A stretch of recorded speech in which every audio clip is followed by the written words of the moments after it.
सतगुरुदेव की जय।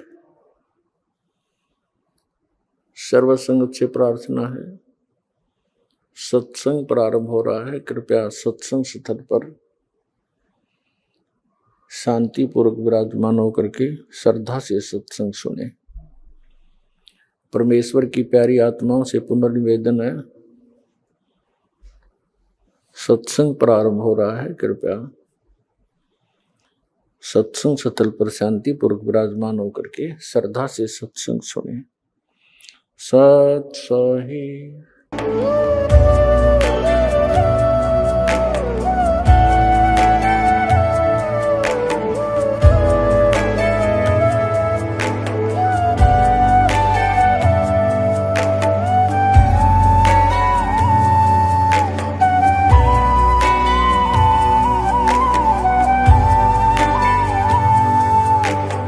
गीता अध्याय 15 के श्लोक 16-17 में 3 प्रभु बताए हैं।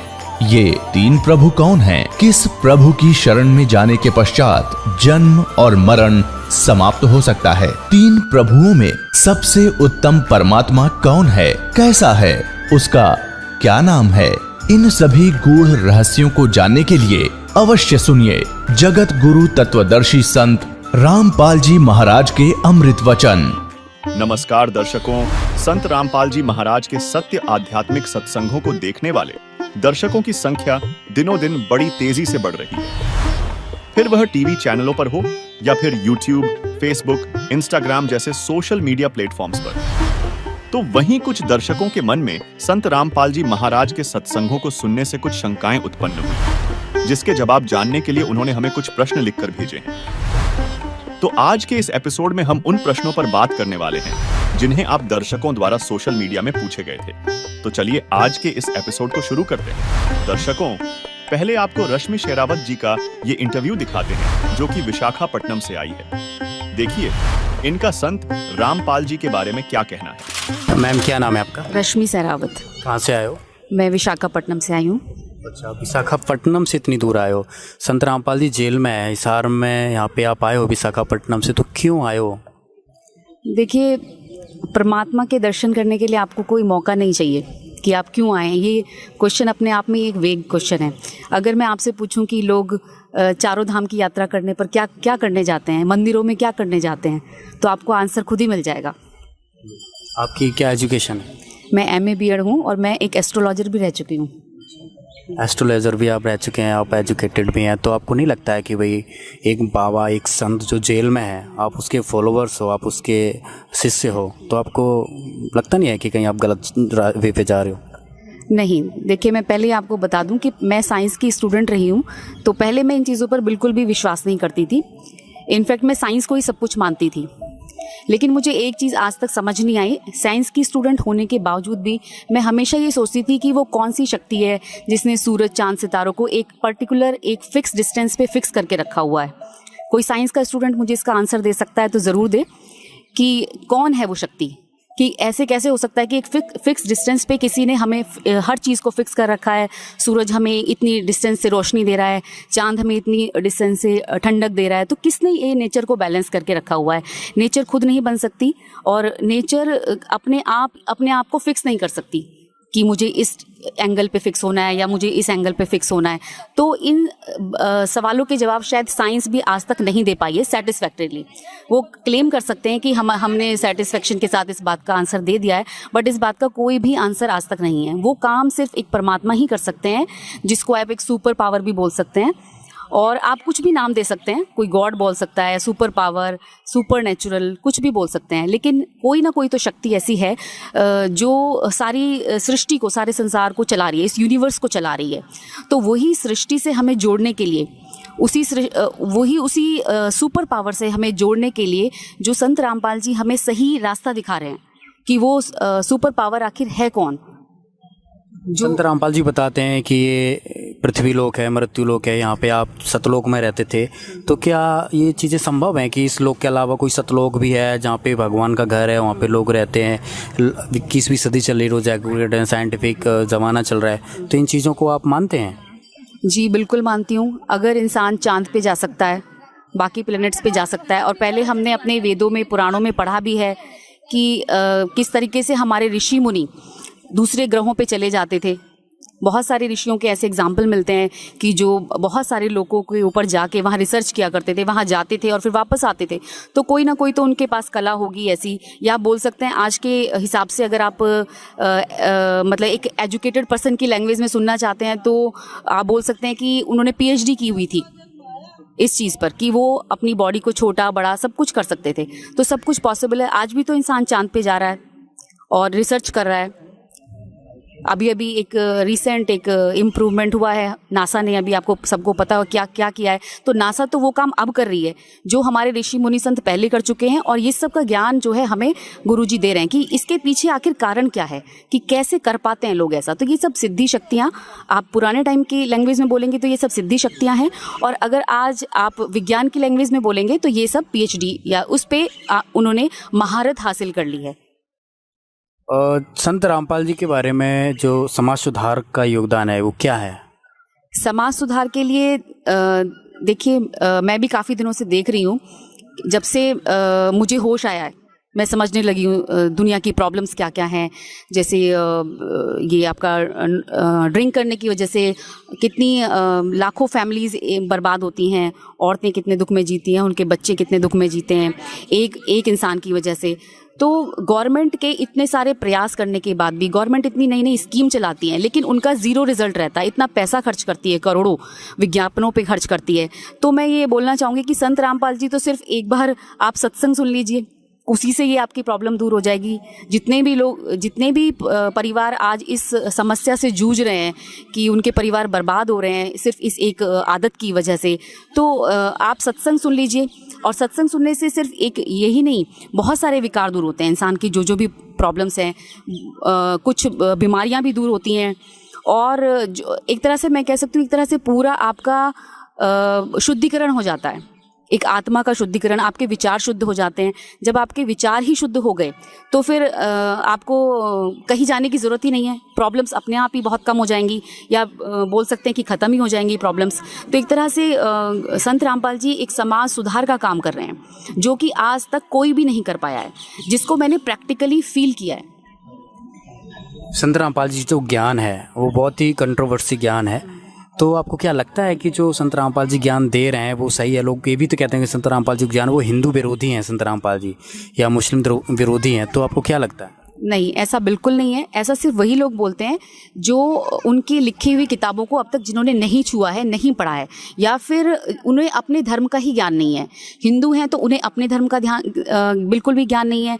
सिर्फ गीता के ऊपर वही लोग लड़ते हैं जिन्होंने गीता का आज तक एक भी पेज खोल के नहीं देखा है, उन्हें पता ही नहीं है कि गीता में लिखा क्या है। और मुस्लिम धर्म के लोगों के लिए भी मेरा यही संदेश है कि वही लोग लड़ते हैं जिन्होंने अपने धर्म को समझा नहीं है, जाना नहीं है। और संत रामपाल जी सारे धर्मों को मिलाकर एक साथ जोड़ते हैं और सभी से ज्ञान देते हैं। जब वो अपना प्रवचन, या कह सकते हैं जब वो अपना बैठते हैं, अपना प्रवचन देते हैं, तो आप देखेंगे कि वो एक टीचर की तरह होते हैं।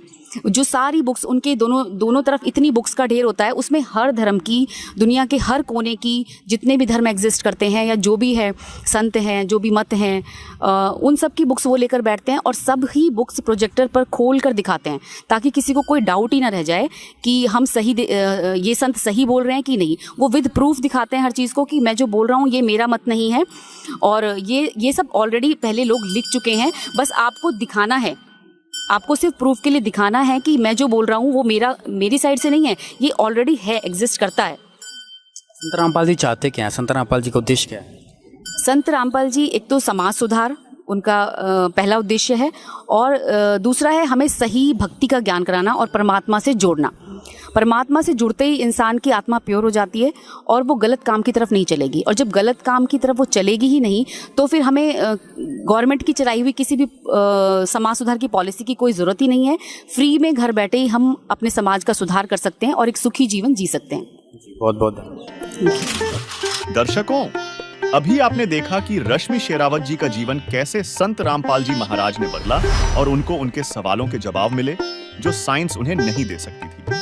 आइए अब आगे देखते हैं। सवाल नंबर 1। एक दर्शक ने हमें प्रश्न भेजा कि हमारे धर्मगुरु कथावाचक ब्रह्मा और ब्रह्म को एक बताते हैं। और संत रामपाल जी महाराज इन्हें अलग अलग बताते हैं, तो ये एक ही हैं या इनमें कोई अंतर है? दर्शकों, ब्रह्मा और ब्रह्म ये दो अलग अलग शक्तियां हैं, जिसमें ब्रह्मा जी ब्रह्म के बड़े पुत्र हैं, विष्णु जी इसके मध्य वाले पुत्र हैं तथा शिव जी सबसे छोटे यानी तीसरे पुत्र हैं। ब्रह्म को ही क्षर पुरुष, क्षर ब्रह्म, काल, ज्योति निरंजन, सदाशिव आदि नामों से जाना जाता है। ब्रह्मा, विष्णु व शिव जी ब्रह्म के केवल एक ब्रह्मांड में एक एक गुण यानी विभाग के प्रभु हैं तथा नाशवान हैं, जिसका प्रमाण हमारे पवित्र पुराणों में भी है। तो चलिए आपको ब्रह्मा, विष्णु, शिव के जन्म तथा माता पिता का प्रमाण दिखाने से पहले 3 गुणों के बारे में बताते हैं, जिससे आपको सदग्रंथों को समझना आसान हो जाएगा। देखिए, खेमराज श्री कृष्ण दास प्रकाशन बंबई से प्रकाशित श्रीमद् देवी भागवत भाग 1 के 3 स्कंध के अध्याय 5 श्लोक 8 में देवी दुर्गा की स्तुति करते हुए भगवान शंकर कहते हैं, हे मात, यदि हमारे ऊपर आप दयायुक्त हो तो मुझे तमोगुण क्यों बनाया? कमल से उत्पन्न ब्रह्मा को रजोगुण किस लिए बनाया तथा विष्णु को सतगुण क्यों बनाया? चलिए आपको एक और प्रमाण दिखाते हैं, जिससे और स्पष्ट हो जाएगा। गीता प्रेस गोरखपुर से प्रकाशित संक्षिप्त मार्कंडेय पुराण के पृष्ठ 131 में लिखा है कि रजोगुण प्रधान ब्रह्मा, तमोगुण प्रधान रुद्र यानी शिव और सत्व प्रधान यानी सतोगुण प्रधान विश्वपालक विष्णु है। यही 3 देवता हैं और यही 3 गुण हैं। दर्शकों, मार्कंडेय पुराण और श्रीमद् देवी भागवत के इस उल्लेख से यह स्पष्ट होता है कि 3 गुण यानी रजगुण ब्रह्मा जी, सतगुण विष्णु जी और तमगुण शिव जी हैं। चलिए अब आपको इन तीनों देवताओं के जन्म का प्रमाण दिखाते हैं, जिससे इनके माता पिता की रहस्य युक्त जानकारी आपको लग सकेगी। देखिए, श्री देवी पुराण देखिए, गीता प्रेस गोरखपुर से प्रकाशित, संपादक है हनुमान प्रसाद पोदार चिमनलाल गोस्वामी। ये गीता प्रेस गोरखपुर से प्रकाशित है। अब देखिएगा इसके 123 पृष्ठ पे, तीसरा स्कंद। अब भगवान विष्णु अपनी माता दुर्गा की स्तुति करते हुए बोले, तुम शुद्ध स्वरूपा हो, ये सारा संसार तुम्हीं से उद्भासित हो रहा है। मैं ब्रह्मा और शंकर हम सभी तुम्हारी कृपा से विद्यमान हैं। हमारा आविर्भाव यानी जन्म और तिरोभाव माने मृत्यु हुआ करता है। हमारा तो जन्म और मृत्यु होता है, केवल तुम ही नित्य हो, जगत जननी हो, प्रकृति और सनातनी देवी हो। दर्शकों, यहाँ प्रकृति शब्द याद रखिएगा, क्योंकि दुर्गा जी को ही प्रकृति कहा जाता है। जब हम आपको श्रीमद् भगवद गीता अध्याय 14 श्लोक 3, 4, 5 से ब्रह्मा, विष्णु, शिव की उत्पत्ति के विषय में बताएंगे, तो यह प्रकृति शब्द काम में आएगा।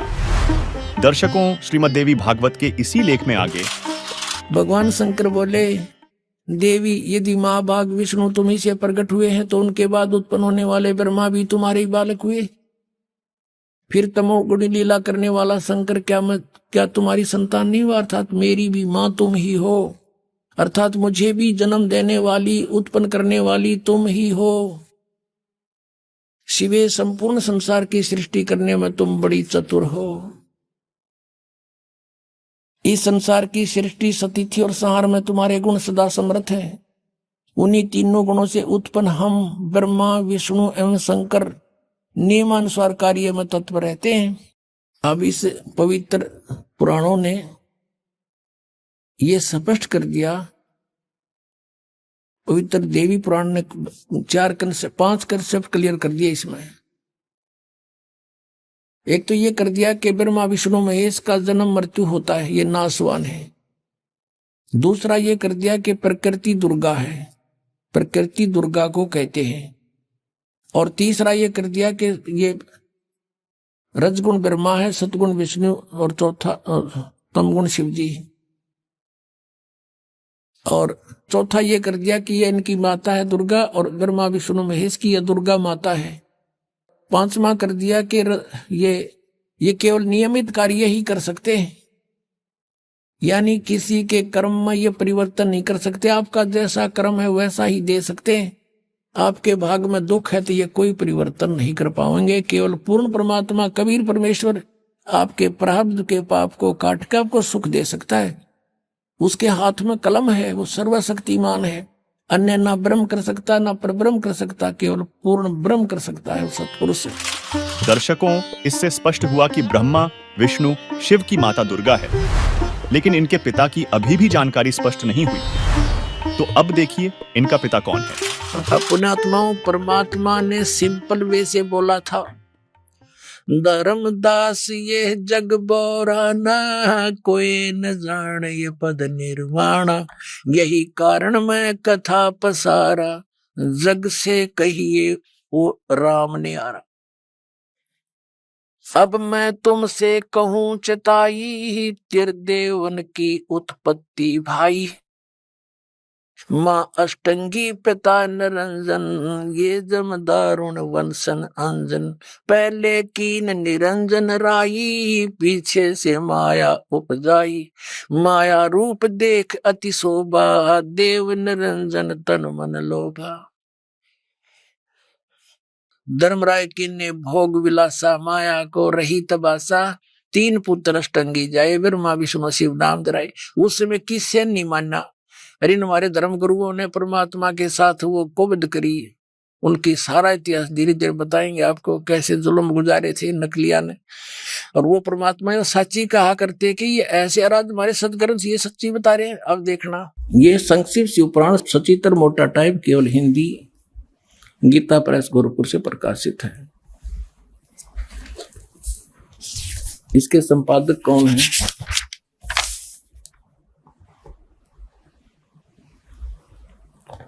हनुमान प्रसाद पोदार, और ये गीता प्रेस गोरखपुर से प्रकाशित है।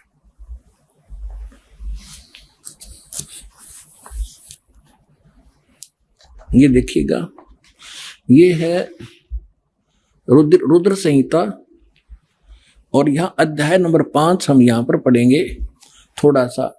अपने पुत्र नारद की यह बात सुनकर लोक पितामह ब्रह्मा वहां इस प्रकार बोले। हमने 98 से प्रारंभ किया है, 98 से 98 से। अब हम 99 पर पढ़ लेंगे, 99 पर। ब्रह्मा जी ने, नारद जी ने ब्रह्मा जी से पूछा था। ब्रह्मा जी कहने लगे, ब्रह्मा जी ने कहा, ब्रह्मन देव शिरोमणे, तुम सदा समस्त जगत के उपकार में लगे रहते हो। तुमने लोगों के हित की कामना से बहुत उत्तम बात पूछी है।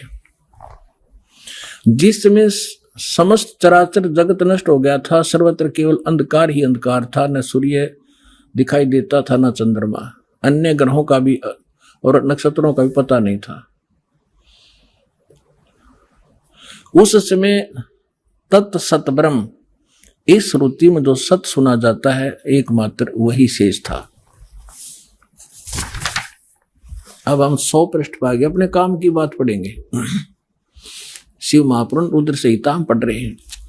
जिस परब्रह्म के विषय में ज्ञान और अज्ञान से पूर्ण, यानी कुछ सच्ची कुछ झूठी उक्तियों द्वारा इस प्रकार विकल्प किए जाते हैं, उसने कुछ काल के बाद सृष्टि का समय आने पर द्वितीय की इच्छा प्रकट की। उसके भीतर एक से अनेक होने का संकल्प उदित हुआ।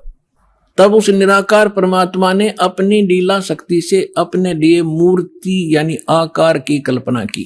वो क्या बना? मूर्ति रहित परम ब्रह्म। जो मूर्ति रहित परम ब्रह्म है उसकी मूर्ति ये भगवान सदाशिव है। अर्वाचीन और प्राचीन विद्वान इन्हीं को ईश्वर कहते हैं। अपने आत्माओं, ये कौन है? सदाशिव ये काल है, और ये इसने प्रतिज्ञा कर रखी है कि मैं कभी किसी के सामने अपने काल रूप में, ओरिजिनल रूप में नहीं आऊंगा। जो श्री कृष्ण के अंदर से निकलकर इसने अर्जुन को दिखाया था भयंकर रूप, वो है इसका असली रूप।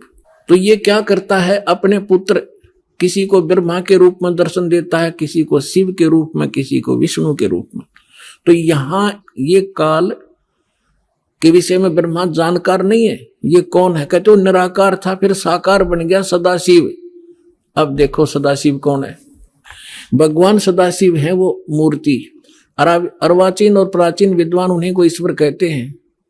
उस समय एकाकी रहकर स्वेच्छानुसार विहार करने वाले उस सदाशिव ने अपने विग्रह माने शरीर से स्वयं ही एक स्वरूप भूता शक्ति यानी दुर्गा की सृष्टि की, एक स्त्री की सृष्टि की, जो उनके अपने श्रेयंग से कभी अलग होने वाली नहीं थी।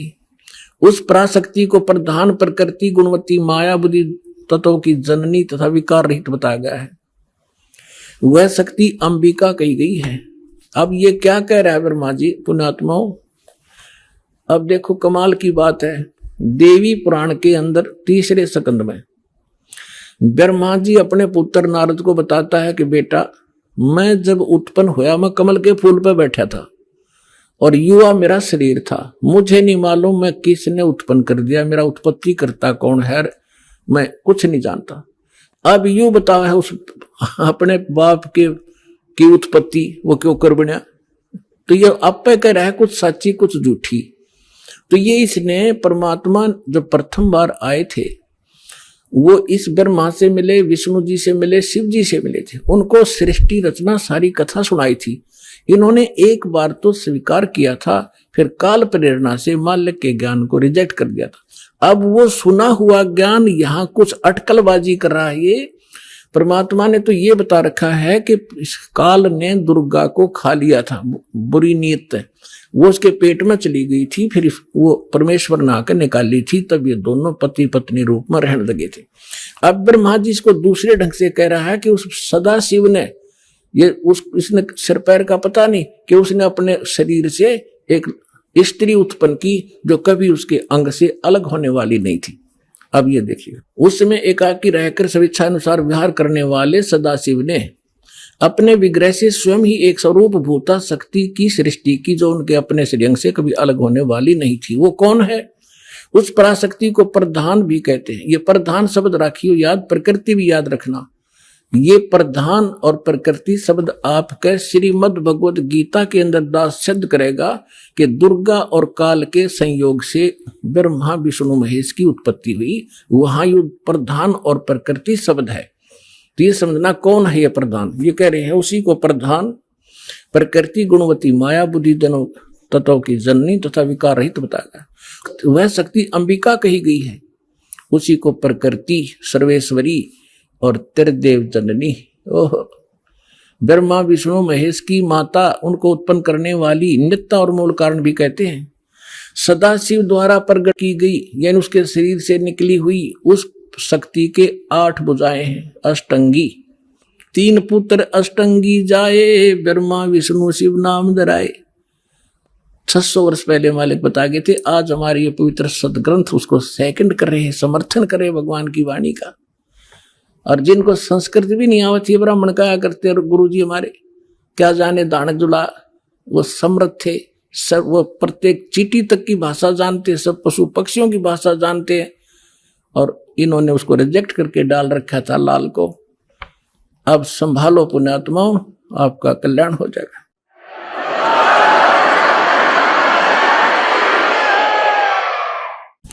नाना प्रकार के आभूषण उसके श्री अंगों की शोभा बढ़ाते हैं। वह देवी नाना प्रकार की गतियों से संपन्न है और अनेक प्रकार के अस्त्र शस्त्र धारण करती है।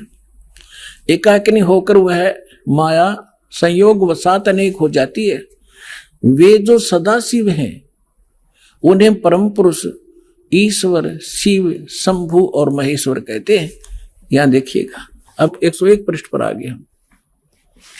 रुद्र संहिता। वे अपने सारे अंगों में भस्म रमाए रहते हैं।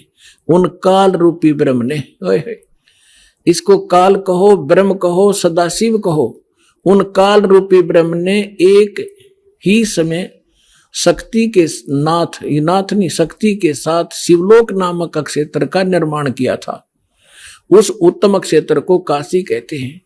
वह परम निर्वाण व मोक्ष स्थान है जो सबके ऊपर विराजमान है। वे प्रिय और प्रियतम, वो पति पत्नी रूप में शक्ति और शिव, दुर्गा और काल जो परमानंद स्वरूप है, उस मनोरम क्षेत्र में नित्य निवास करते हैं।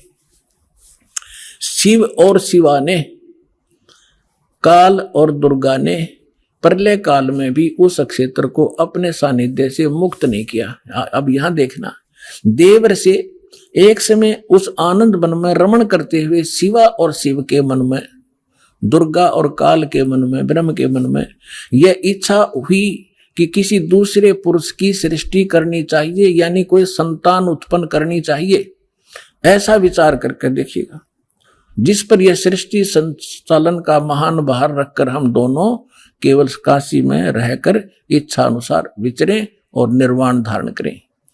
इन्होंने ये सोचा कि वे एक पुत्र उत्पन्न करें और उसके हवाले सारा इंचार्ज कर जो चार्ज दे दे, हम फिर आराम तरह करेंगे। देख, ऐसा निश्चय करके शक्ति सहित सर्वव्यापी परमेश्वर शिव ने अपने वाम भाग के 10वें अंग पर अमृत मल दिया। ये तटपट करनी थी, यानी उन पति पत्नी व्यवहार किया। फिर तो वहां से एक पुरुष प्रकट हुआ, एक लड़का उत्पन्न हुआ। ये देखिएगा 102 पृष्ठ पे, रुद्र संहिता हम पढ़ रहे हैं। शिव ने कहा वत्स, शिव ने कहा बेटा, व्यापक होने के कारण तुम्हारा विष्णु नाम विख्यात हुआ। अब काल और दुर्गा का बेटा यानी विष्णु की उत्पत्ति होगी, दोनों से सिद्ध हुआ। अब यहां देखो, ये 6ठा अध्याय समाप्त हुआ। अब यहां देखिएगा 7वां शुरू हुआ। ब्रह्मा जी कहते हैं देव से, तत्पश्चात कल्याणकारी परमेश्वर शाम सदाशिव ने पूर्ववत प्रयत्न करके जैसे विष्णु उत्पन्न किया था, दोनों ने पति पत्नी व्यवहार करके मुझे अपने दाहिने अंग से उत्पन्न किया। मुने उस महेश्वर ने मुझे तुरंत ही अपनी माया से मोहित करके नारायण देव की नाभि कमल में डाल दिया, फिर लीला पूर्वक मुझे वहां से प्रकट किया। इस प्रकार इस कमल के से उत्पन्न के पुत्र के रूप में मुझे हिरण्यगर्भ का जन्म। दर्शकों, शिव पुराण के इस प्रमाण से यह तो सिद्ध हो गया कि ब्रह्मा और विष्णु की उत्पत्ति दुर्गा और शिव अर्थात काल रूपी ब्रह्म से हुई। यह सदाशिव यानी काल रूपी ब्रह्म तमोगुण शिव से अलग है, जिसका प्रमाण इसी शिव पुराण में देखिए। ये गीता प्रेस गोरखपुर से प्रकाशित वही यह देखना, ये है विद्वेश्वर संहिता। पहले हमने रुद्र संहिता पढ़ी थी, रुद्र संहिता, और ये 24 पृष्ठ पे ये इनके बीच में उसने सतम खड़ा कर दिया। ब्रह्मा और विष्णु का आपस में युद्ध हो गया। फिर वहां ये सदाशिव यानी शिव रूप धारण करके खड़ा हो गया। ब्रह्मा और विष्णु ने पूछा, प्रभु सृष्टि आदि 5 कृत्यों के लक्षण क्या हैं, ये हम दोनों को बताइए। भगवान शिव बोले, ये काल शिव रूप में खड़ा हो गया और फिर क्या कहता है, मेरे कृत्यों को समझना अत्यंत गहन है, तथापि मैं कृपा पूर्वक तुम्हें उनके विषय में बता रहा हूं, आगे आ जाओ। अब ये 26 पृष्ठ पर देखना विद्वेश्वर संहिता के, यहां जाते हैं। पुत्रो, अब ये काल कहता है ब्रह्मा और विष्णु को, बेटो पुत्रो, तुम दोनों ने तपस्या करके प्रसन्न हुए मुझ परमेश्वर से सृष्टि और सतिथि नामक 2 कृत्य यानी 2 डिपार्टमेंट प्राप्त किए हैं।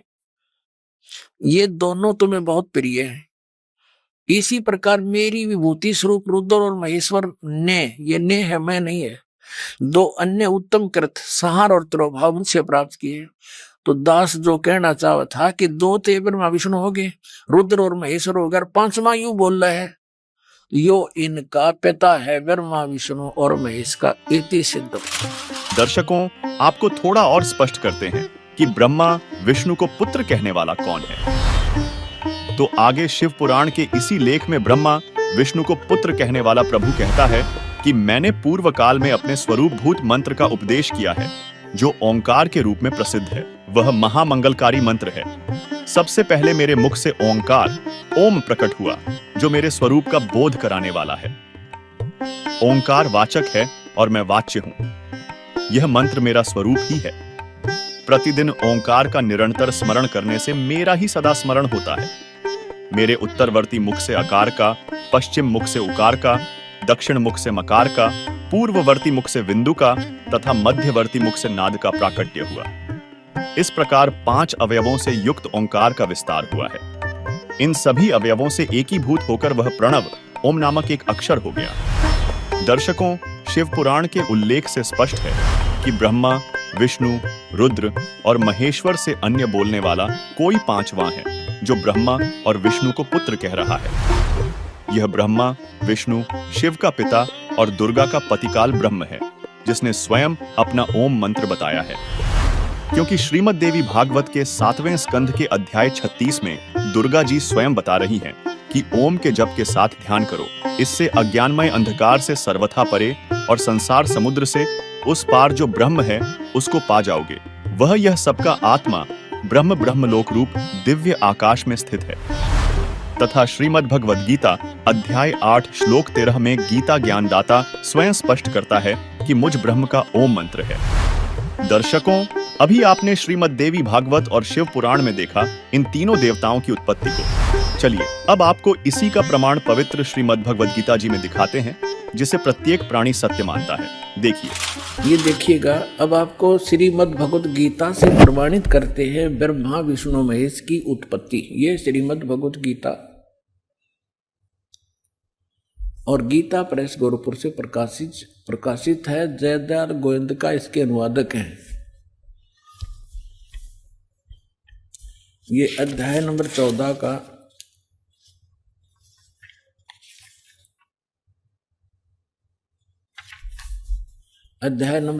का श्लोक नंबर 3 से 5 सुनाएंगे आपको।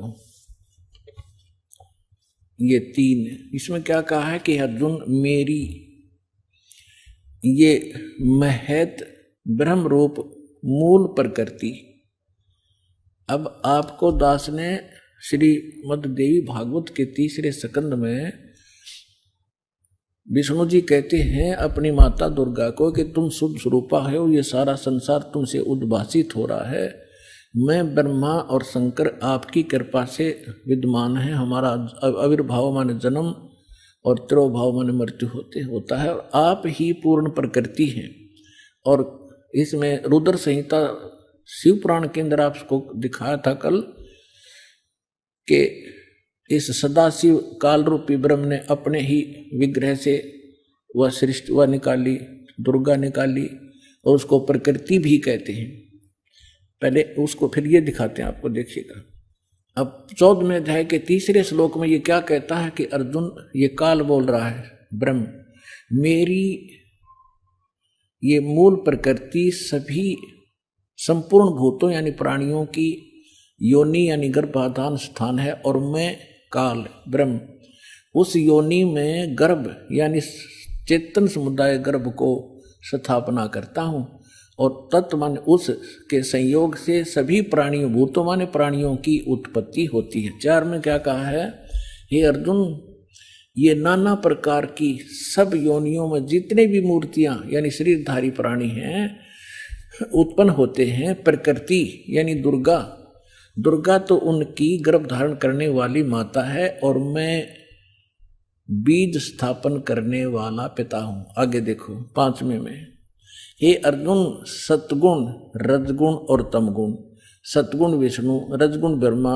तमगुण शिव जी, ये प्रकृति से उत्पन्न दुर्गा से उत्पन्न और तीनों गुण रजगुण ब्रह्मा सतगुण विष्णु तमगुण शिव जी अविनाशी जीवात्मा को शरीर में फंसाए रखते हैं, बांधे रखते हैं कर्मा के अनुसार। दर्शकों, इन सभी प्रमाण से स्पष्ट हुआ कि ब्रह्म त्रिदेव ब्रह्मा, विष्णु और शिव का पिता है और दुर्गा का पति है, तथा ये तीनों देवता नाशवान हैं। ये केवल एक एक विभाग यानी रजगुण विभाग के ब्रह्मा जी, सतगुण विभाग के विष्णु जी और तमगुण विभाग के शिव जी प्रभु हैं, जिनका आधिपत्य ब्रह्म काल के एक ब्रह्मांड में बने 3 लोक स्वर्ग, पृथ्वी और पाताल में है, जबकि ब्रह्म काल ऐसे ऐसे बने 21 ब्रह्मांडों का मालिक है। यह तथा इसके सर्व ब्रह्मांड नाशवान है, क्योंकि गीता ज्ञानदाता ब्रह्म गीता अध्याय 8 श्लोक 16 में स्वयं कहता है कि ब्रह्मलोक तक सभी लोक नाशवान हैं। दर्शकों, इससे स्पष्ट है कि ब्रह्मा और ब्रह्म 2 भिन्न शक्तियां हैं। इसलिए पिता और पुत्र यानी ब्रह्म और ब्रह्मा जी को एक मानना मूर्खता है। इससे यह भी सिद्ध होता है कि जो धर्मगुरु व कथावाचक ब्रह्म और ब्रह्मा जी को एक बताते हैं, उन्हें अपने शास्त्रों का ज्ञान नहीं है। सवाल नंबर 2, एक दूसरे दर्शक ने हमसे प्रश्न किया कि संत रामपाल जी महाराज पुराणों के प्रमाण तो बताते हैं और फिर कहते हैं कि पुराणों के अनुसार भक्ति साधना नहीं करना है। ऐसा क्यों तथा ये पुराण कैसे बने, यह भी स्पष्ट कीजिए। दर्शकों, कृपया ध्यान दें, गीता ज्ञान देने वाले प्रभु ने गीता अध्याय 4 श्लोक 1-2 में स्पष्ट किया है कि हे अर्जुन, यह योग यानी गीता वाला अर्थात चारों वेदों वाला ज्ञान मैंने सूर्य से कहा था, सूर्य ने अपने पुत्र मनु से कहा, मनु ने अपने पुत्र इक्ष्वाकु को कहा। इसके पश्चात यह ज्ञान कुछ राज ऋषियों ने समझा। उसके पश्चात यह ज्ञान नष्ट हो गया, यानी लुप्त हो गया। दर्शकों, यहाँ आपको यह बताना जरूरी है कि जब गीता का ज्ञान बताया गया उस समय द्वापर युग मात्र 100 वर्ष शेष था। गणित की रीति से यदि समझें तो सतयुग 17,28,000 वर्ष का, त्रेता युग 12,96,000 वर्ष का और द्वापर युग 8,64,000 वर्ष का होता है। इन तीनों का योग 38,88,000 वर्ष होता है। यानी सतयुग के प्रारंभ से 38,87,900 वर्ष पश्चात गीता का ज्ञान बताया गया। यानी यहाँ गीता ज्ञान देने वाले का कहना है कि मैंने यह योग यानी गीता वाला ज्ञान जो वेद ज्ञान है, कश्यप के पुत्र सूर्य को दिया था। सूर्य ने अपने पुत्र मनु को दिया, मनु ने अपने पुत्र इक्ष्वाकु को दिया, इक्ष्वाकु ने अपने वंशजों राजाओं को दिया।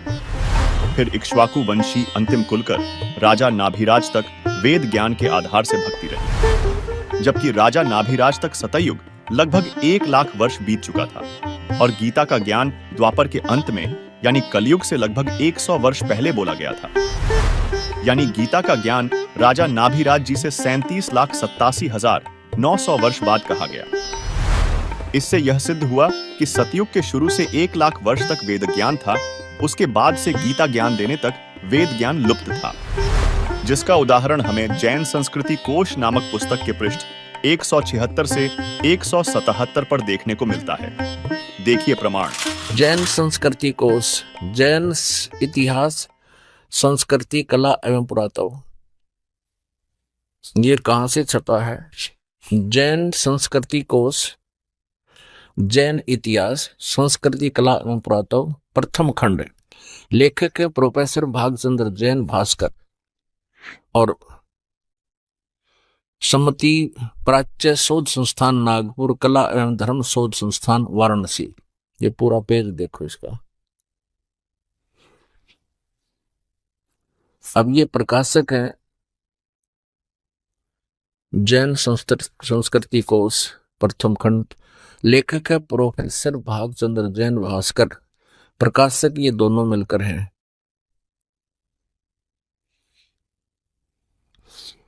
अब ये स्वर्गीय पूज्य पिता श्री गोरेलाल जी जैन एवं पूज्य श्री मातु श्री पूज्या तुलसा देवी जैन की पुण्य समर्थी में सादर समर्पित। ये यहां तक। अब इसके ये देखो 176 पृष्ठ पे जैन धर्म का विकास इतिहास। तीर्थंकर ऋषभदेव की जीवन घटनाएं। तीर्थंकर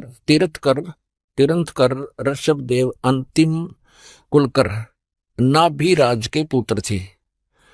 उनकी माता मरु देवी थी। वे इक्ष्वाकु वंशी नाभिराज अयोध्या के एक लोकप्रिय राजा थे। तरुण होने पर नाभिराज ने ऋषभदेव का विवाह सुनंदा और सुमंगला से कर दिया। 2 पत्नियों से विवाह कर दिया। सुनंदा ने तेजस्वी पुत्र बाहुबली और पुत्री सुंदरी को जन्म दिया। 2 संतान हुई और सुमंगला ने भरत सहित 99 पुत्रों को और ब्राह्मी पुत्री को जन्म दिया। यानी ऋषभदेव के 100 पुत्र, 2 बेटियां थी। समय आने पर ऋषभदेव ने भरत को अयोध्या का, बाहुबली को तक्षशिला का और शेष युवराजों को उनकी योग्यता अनुसार राज्य सौंपकर संसार त्याग दिया। और यानी मरे नहीं, अपना घर त्याग दिया। दीक्षा लेकर यानी किसी ऋषि से दीक्षा लेकर साधना में लीन हो गए, गुरु बनाकर। साधना काल में पाणी पात्री ऋषभदेव 1 वर्ष तक निराहार रहे, कुछ नहीं खाया 1 वर्ष तक। बाद में बाहुबली के पौत्र श्रेयांश कुमार ने इक्ष्वाकु रस देकर उनकी इस निराहार वृत्ति को तोड़ा। लगातार 1000 वर्ष तक तपस्या करने वाले मुनि ऋषभदेव, फिर 1000 वर्ष तक तपस्या की। मुनि ऋषभदेव ने अंत में केवल्य ज्ञान प्राप्त किया। केवल्य 4 मुक्तियां होती हैं, उसमें से केवल्य ज्ञान इनको प्राप्त हुआ। धर्म देशना प्रारंभ की, नाम देना शुरू कर दिया। प्रथम धर्म देशना यानी प्रथम उपदेश किसको दिया? भरत के पुत्र मारीची को दिया।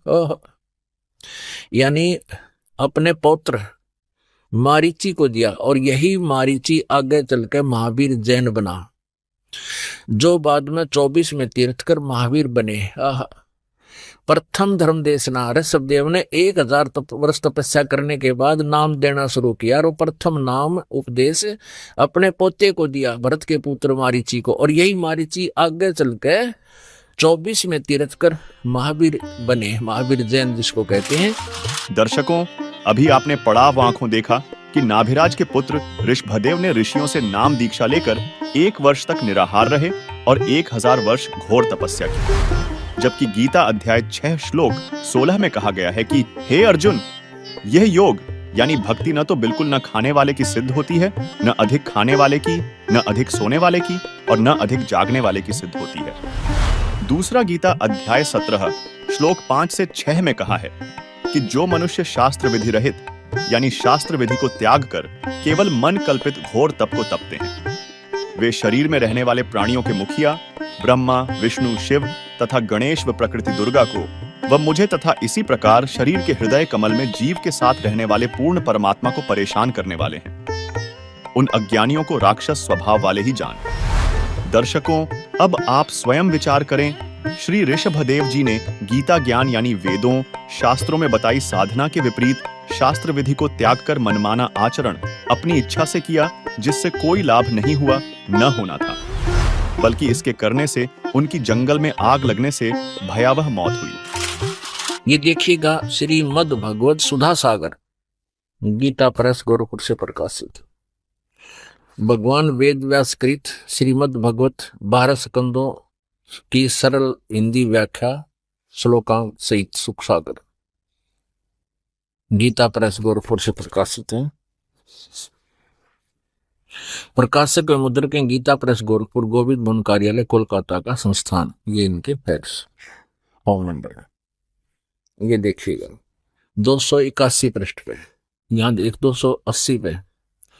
इससे भगवान ऋषभदेव यद्यपि इंद्रादि सभी लोकपालों के भूषण रूप से थे, तो भी जड़ पुरुषों की भांति अवधूतों के से विविध वेश, भाषा और आचरण से अपने ईश्वरीय प्रभाव को छिपाए रहते थे।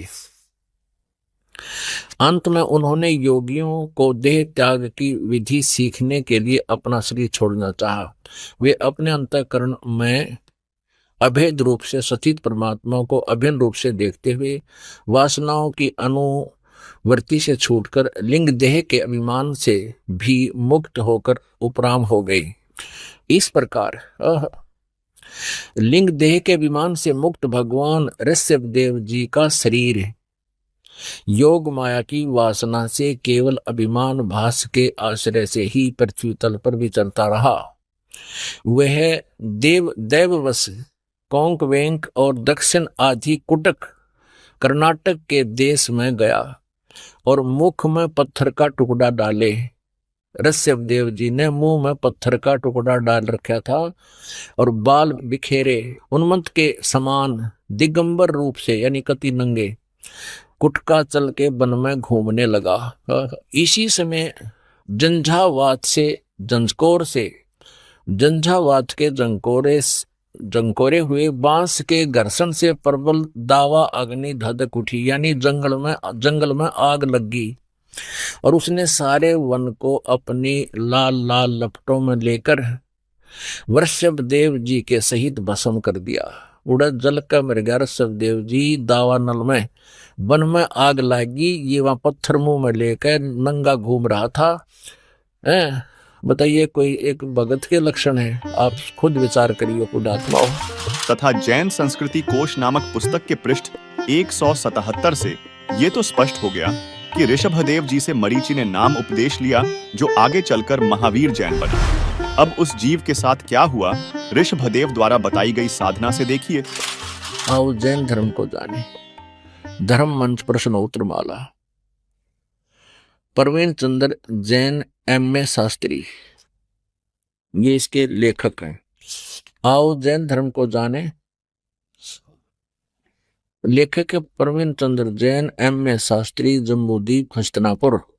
प्रकाशक है श्रीमती सुनीता जैन, जम्बूदीप हस्तिनापुर, मेरठ उत्तर प्रदेश में। ये कहाँ से छपी है? मुद्रक है Dhirendra Jain, new रसब offset printers, ये मेरठ, यहाँ से मिसप्रिंट सा है। अब इसके हम 293 से प्रारंभ करते हैं 293। आओ जैन धर्म को जाने विशेष प्रकरण। श्री महावीर भगवान के अन्य कौन कौन से नाम हैं? उत्तर दिया है अन्य 5 नाम है, वीर, अतिवीर, सन्मति, महावीर, वर्धमान। अब आगे चले 294 पे और 3351 नंबर ये प्रश्न है। श्री महावीर भगवान के जीवन का कथन कहां से प्रारंभ होता है? पुरुरवा नामक भील की पर्याय से, यानी मारीची से पहले ये एक भील था, उससे पहले क्या था वहां तक इनको लेखा नहीं, यहां तक से शुरू किया।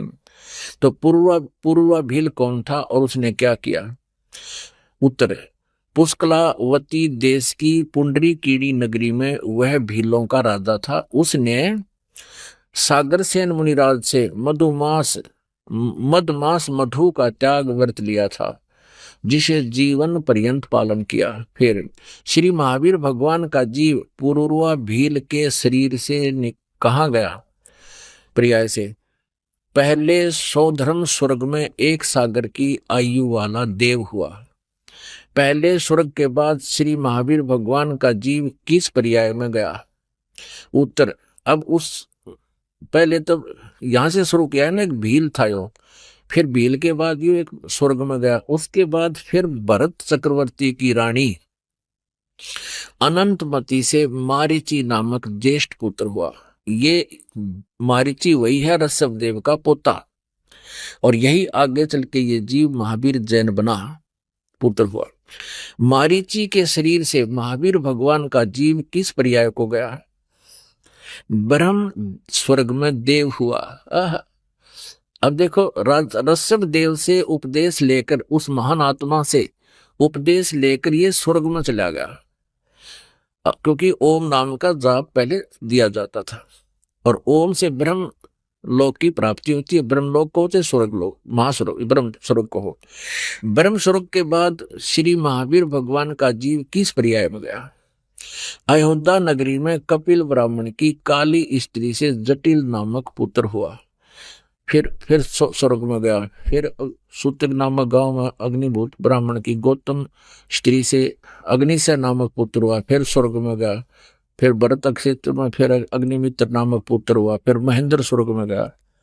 हम अपने काम की बात पर आते हैं 295 पे। मंदिर नगर में साल का ब्राह्मण की पत्नी से भारद्वाज नामक यही पुत्र, भारद्वाज भी यही ऋषि हुआ पुत्र। और फिर भारद्वाज के शरीर से महावीर भगवान का जीव कहाँ गया? महेंद्र स्वर्ग में देव हुआ, उस महास्वर्ग में ब्रह्मलोक में। फिर महेंद्र स्वर्ग से महावीर भगवान का जीव कहाँ गया? इतर निगोद में 1 सागर की आयु वाला निगोदिया जीव हुआ।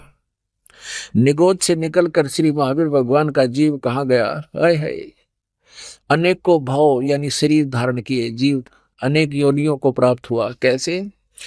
1000 बार आंख वृक्ष के जीवन भव, और 80,000 सीप के भव, 20,000 नीम वृक्ष के भव, 90,000 बार केली वृक्ष के भव यानी केले के वृक्ष बना, 3,000 बार चंदन वृक्ष के भव, 5 करोड़ बार कनेर वृक्ष के भव, 60,000 बार वैश्या के भव वैश्या, और 5 करोड़ बार शिकारी के शरीर भव, और 20 करोड़ बार हाथी, 60 करोड़ बार गधे के भव। ओ तेरा गजब भैया।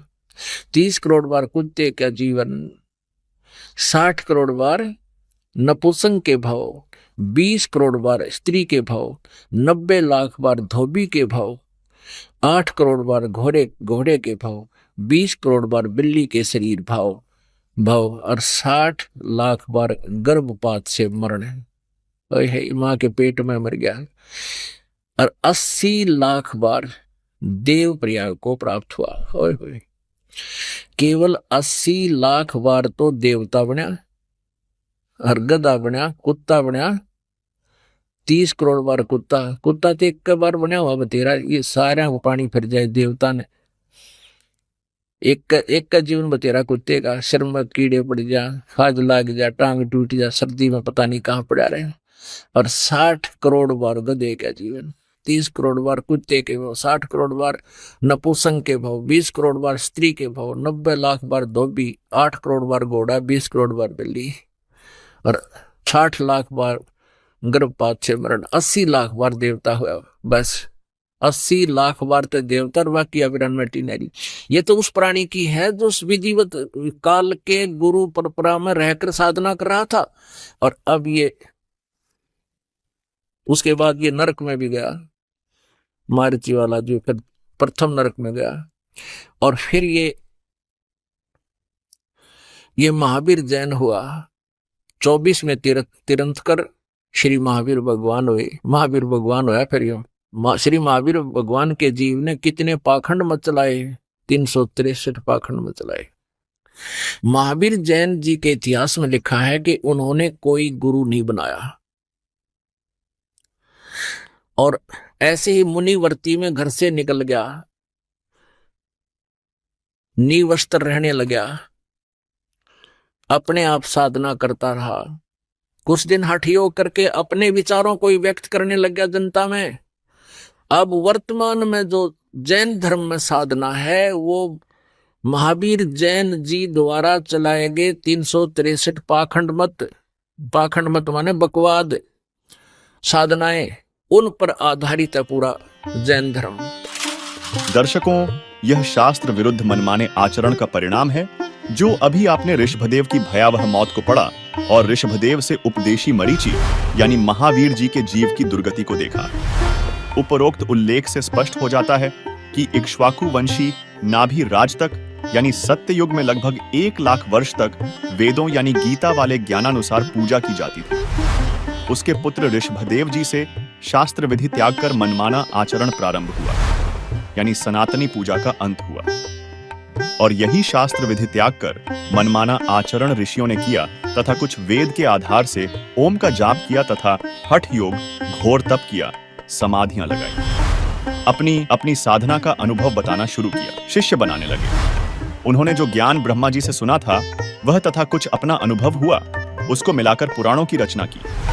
इसलिए गीता ज्ञान देने वाले ने कहा है कि यह यथार्थ वेद ज्ञान लुप्त हो गया और शास्त्र विरुद्ध साधना व कर्मकांड जो ऋषि करते व करवाते थे वह पुराणों तथा उपनिषदों में भरा हुआ है। वह है हट करके कठोर तप करना, तीर्थों का भ्रमण, पित्तर, भूत पूजा, कर्मकांड, देवताओं की पूजा, मूर्ति पूजा, शिवलिंग पूजा, व्रत करना, श्राद्ध करना, पिंड दान करना तथा प्रभी नहाना आदि आदि जो गीता में नहीं कहा है अपितु मना किया है। दर्शकों, यहाँ कुछ लोगों के दिमाग में यह शंका उत्पन्न होगी कि वेद, गीता तथा 18 पुराणों का ज्ञान एक समान हुआ, क्योंकि ऋषियों ने भी वेदों को पढ़ा, फिर भक्ति की, अपना अनुभव बताया जो पुराण कहे जाते हैं। तो आपको बता दें, वेदों व पुराणों का ज्ञान एक समान नहीं है।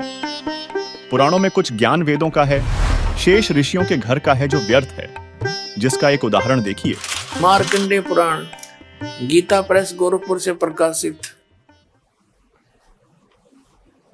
गीता प्रेस गोरखपुर से प्रकाशित ये मार्कंडेय पुराण संक्षिप्त 242 पृष्ठ पे नीचे देखिएगा। रोचे मुनि की उत्पत्ति कथा। मार्कंडेय जी कहते हैं, ब्रह्मन पूर्व काल की बात है, प्रजापति रुचि, ममता और अहंकार से रहित इस पृथ्वी पर विचरते थे। उन्हें किसी से भय नहीं था, वे बहुत कम सोते थे। उन्होंने न तो अग्नि की स्थापना की थी और न अपने लिए घर बना रखा था। वे एक बार भोजन करते और बिना आश्रम के ही रहते थे। उन्हें सब प्रकार की आसक्तियों से रहित एवं मुनिवर्ती में रहते देख उनके पितरों ने उनसे कहा। पितर बोले, बेटा, विवाह स्वर्ग और अपवर्ग का हेतु होने के कारण एक पुण्यमय कार्य है, उसे तुमने क्यों नहीं किया? गृहस्थ पुरुष समस्त देवताओं, पितरों, ऋषियों और अतिथियों की पूजा करके पुण्यमय लोकों को प्राप्त होते हैं। वह सभा के उच्चारण से देवताओं को, सवधा शब्द से पितरों को तथा अन्नदान बलि वैश्वदेव आदि से भूत आदि प्राणियों एवं अतिथियों को उनका भाग समर्पित करते हैं। बेटा, हम ऐसा मानते हैं कि गृहस्थ आश्रम को स्वीकार न करने पर तुम्हें इस जीवन में कलेश पर कलेश उठाना पड़ेगा और मृत्यु के बाद और दूसरे जन्म में भी कलेश ही भोगने पड़ेंगे। रुचि कहते हैं, पितृगण परिग्रह मात्र ही अत्यंत दुख एवं पाप का कारण होता है। ये ब्याह करवाना तो और बड़ा झंझट, आपके शिक्षा दे रहे हो मेरे को, तथा उनसे मनुष्य की अधोगति होती है। यही सोचकर मैंने पहले स्त्री संग्रह नहीं किया। अब यहाँ कहते हैं, पितर बोले, ये देखो चारों भूत दिखाई दे गए बेचारे को, ये चारों भूत बन रहे और ये इसने दिख गया अपने पितर। अब ये क्या कहते हैं, पितर बोले, बेटा जितेंद्रिय होकर आत्मा का प्रक्षालन करना उचित है, किंतु तुम जिस मार्ग पर चल रहे हो तो मोक्ष मार्ग है। देखा कल इनकी फुटे बाग नौका जो साधन कर रहा तू तो मोक्ष मार्ग पर जा रहा है, माराला करे नरक मान का तेरा गजब भैया। पितर बोले, बेटा जितेंद्रिय होकर आत्मा का प्रक्षालन करना उचित है, किंतु तुम जिस मार्ग पर चल रहे हो वो तो मोक्ष मार्ग है, आगे देखना। ये कहता, रुचि ने पूछा, पितरमहो वेद में जो इन्होंने यहाँ बताया ना सरासरुद निकाल, वेद में रुचि ने पूछा, पितामहो वेद में कर्म मार्ग को यानी ये भूत सरासरुद निकालन को अविद्या कहा है, फिर क्यों आप लोग मुझे उस मार्ग में लगाते हैं? पितर बोले, ये सत्य है कि कर्म को अविद्या ही कहा गया है, इसमें तनिक भी मिथ्या नहीं है। फिर भी ये तो निश्चित है विद्या की प्राप्ति एंड वेंड करना, फिर के टट्टू रह गया। आप भी माने जो हम बता रहे हैं वो अज्ञान है और वेद में लिखा है, हम जो बताएं वो ये पितर भी मानते हैं और रुचि भी कह रहा है कि वेदों में ये अविद्या मूर्खों की साधना बताइए, भूत ये पितर सरासरुद निकालना, ये पिंड भरवाना, और वो खुद भी मान रहे कि बेटा ऐसा ही है तो विद्या ही। फिर भी नौका पितर यूं कर देते हैं, पितर ये दे देते हैं, खाक देते थे पितर, और देख इनकी अकल है। नौके हैं तू जिसको मार्ग पर लग रहा है, ये तो तेरा मोक्ष होने का है, नौका मारा ली कर तू श्राद्ध निकाल और भूत बने। हे भगवान, तो पुण्यात्मा इन सदग्रंथों को भी ना समझा हमारे धर्म गुरुओं ने, इसमें संदेश क्या है? दर्शकों, मार्कंडेय पुराण के इस प्रमाण से स्पष्ट है कि रुचि ऋषि ने तो सही कहा कि कर्मकांड यानी पितर पूजा, भूत पूजा, देव पूजा को वेद में गलत बताया है, और उसके जो पूर्वज मरकर पितर बने थे वे भी ऋषि थे, उन्होंने वेद याद कर रखे थे, वे वेदों को पढ़ते भी थे, इसलिए वे तुरंत मान गए कि वेद में ऐसा ही लिखा है। इसलिए यह जो वेद ज्ञान है यह वेदों से लिया सत्य है, परंतु कर्मकांड ऋषियों के घर का है जो नरक का मार्ग है, यह हमने नहीं करना है। क्योंकि इस विषय में वेदों के संक्षिप्त रूप गीता अध्याय 9 श्लोक 25 में कहा गया है कि देवताओं को पूजने वाले देवताओं को प्राप्त होते हैं, पितरों को पूजने वाले यानी श्राद्ध पिंडदान आदि करने वाले पितरों को प्राप्त होते हैं यानी पितर बनते हैं, भूतों को पूजने वाले यानी 13वीं महीना वाली क्रिया अस्थि उठाकर गंगा में प्रवाह आदि करने वाले भूतों को प्राप्त होते हैं यानी प्रेत बनते हैं, मेरा पूजन करने वाले मुझे ही प्राप्त होते हैं। और इसी बारे में सूक्ष्म वेद अर्थात अमर ग्रंथ साहिब के अध्याय पारक के अंग पृष्ठ 235 में कहा गया है, गरीब राम रमय सो राम है, देव रमय सो देव, भूत रमय सो भूत है, सुनो संत सुरभ्यो। इससे भी स्पष्ट होता है कि वेदों और पुराणों का ज्ञान एक समान नहीं है बल्कि अलग अलग है। इसलिए पुराणों का जो ज्ञान वेदों से मेल खाता है वही हमारे मानने योग्य है, बाकी का नहीं। सवाल नंबर 3। दर्शकों, एक अन्य दर्शक ने हमसे प्रश्न किया कि हमने संत रामपाल जी महाराज के सत्संगों में ब्रह्म, परब्रह्म और परम अक्षर ब्रह्म के नाम सुनते हैं, तो क्या ये 3 प्रभु हैं? यदि हाँ, तो इसका प्रमाण कहाँ है तथा इनमें क्या अंतर है? दर्शकों, जिस तरह ब्रह्मा और ब्रह्म अलग अलग हैं, ठीक इसी प्रकार ब्रह्म, परब्रह्म और परम अक्षर ब्रह्म यानी पूर्ण ब्रह्म भी अलग अलग हैं, जिनका प्रमाण हमारे वेदों व वेदों के संक्षिप्त रूप गीता जी में भी है। चलिए अब आपको वेदों से ब्रह्म, परब्रह्म और परम अक्षर ब्रह्म यानी पूर्ण ब्रह्म में अंतर बताते हैं।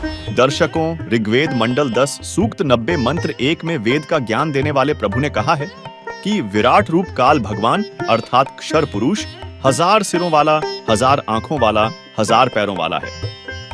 वह काल पृथ्वी वाले 21 ब्रह्मांडों को सब ओर से 10 अंगुलियों से अर्थात पूर्ण रूप से काबू किए हुए गोलाकार घेरे में घेर कर इससे बढ़कर अर्थात अपने काल लोक में सबसे न्यारा भी 21वें ब्रह्मांड में रहता है। दर्शकों, ऋग्वेद मंडल 10 सूक्त 90 मंत्र 1 में विराट काल यानी ब्रह्म का वर्णन है, जिसके हजारों हाथ, पैर, हजारों आंखें, कान आदि हैं, जिससे गीता अध्याय 11 श्लोक 46 में अर्जुन ने कहा है कि हे सहस्राबाहु अर्थात 1000 भुजा वाले आप अपने चतुर्भुज रूप में दर्शन दीजिए।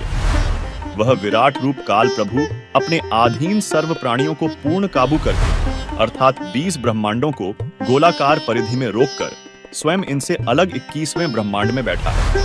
फिर ऋग्वेद मंडल 10 सूक्त 90 मंत्र 2 में कहा है कि इसी प्रकार कुछ सही तौर पर भगवान है।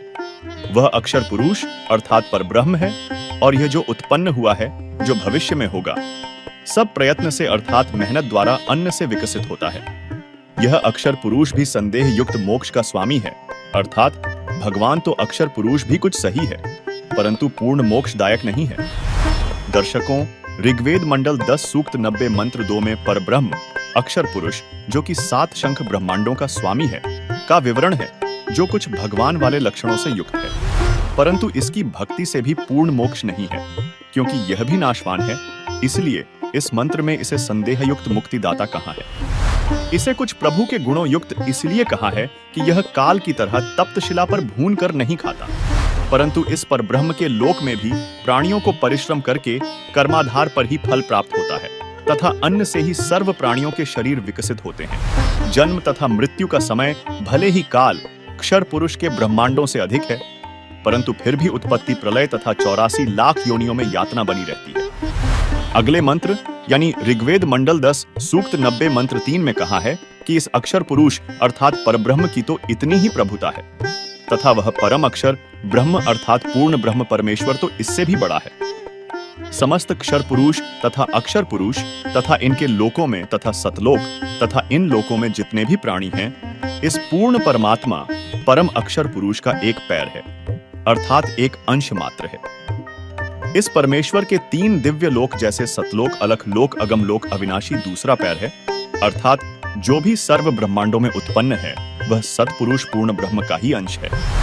दर्शकों, ऋग्वेद मंडल 10 सूक्त 90 मंत्र 3 में बताया गया है कि ऋग्वेद मंडल 10 सूक्त 90 मंत्र 2 में वर्णित अक्षर पुरुष परब्रह्म की तो इतनी ही महिमा है तथा वह पूर्ण ब्रह्म तो इससे भी बड़ा है, अर्थात सर्वशक्तिमान है तथा सर्व ब्रह्मांड उसी के अंश मात्र पर ठहरे हैं। इस मंत्र में 3 लोकों का वर्णन इसलिए है क्योंकि चौथा अनामी यानी अनामय लोक अन्य रचना से पहले का है।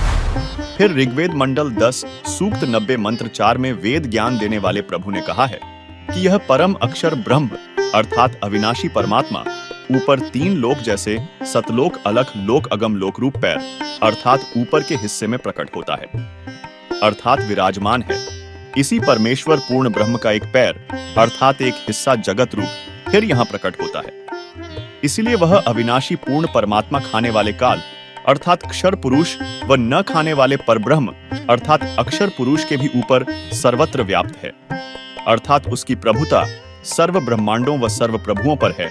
वह कुल का मालिक है जिसने अपनी शक्ति को सर्व के ऊपर फैलाया है। दर्शकों, इन्हीं 3 प्रभुओं का विवरण पवित्र गीता अध्याय 15 श्लोक 16-17 में है। देखिए अध्याय नंबर 15 का। अब आप ये 16वां श्लोक पढ़ रहे हैं।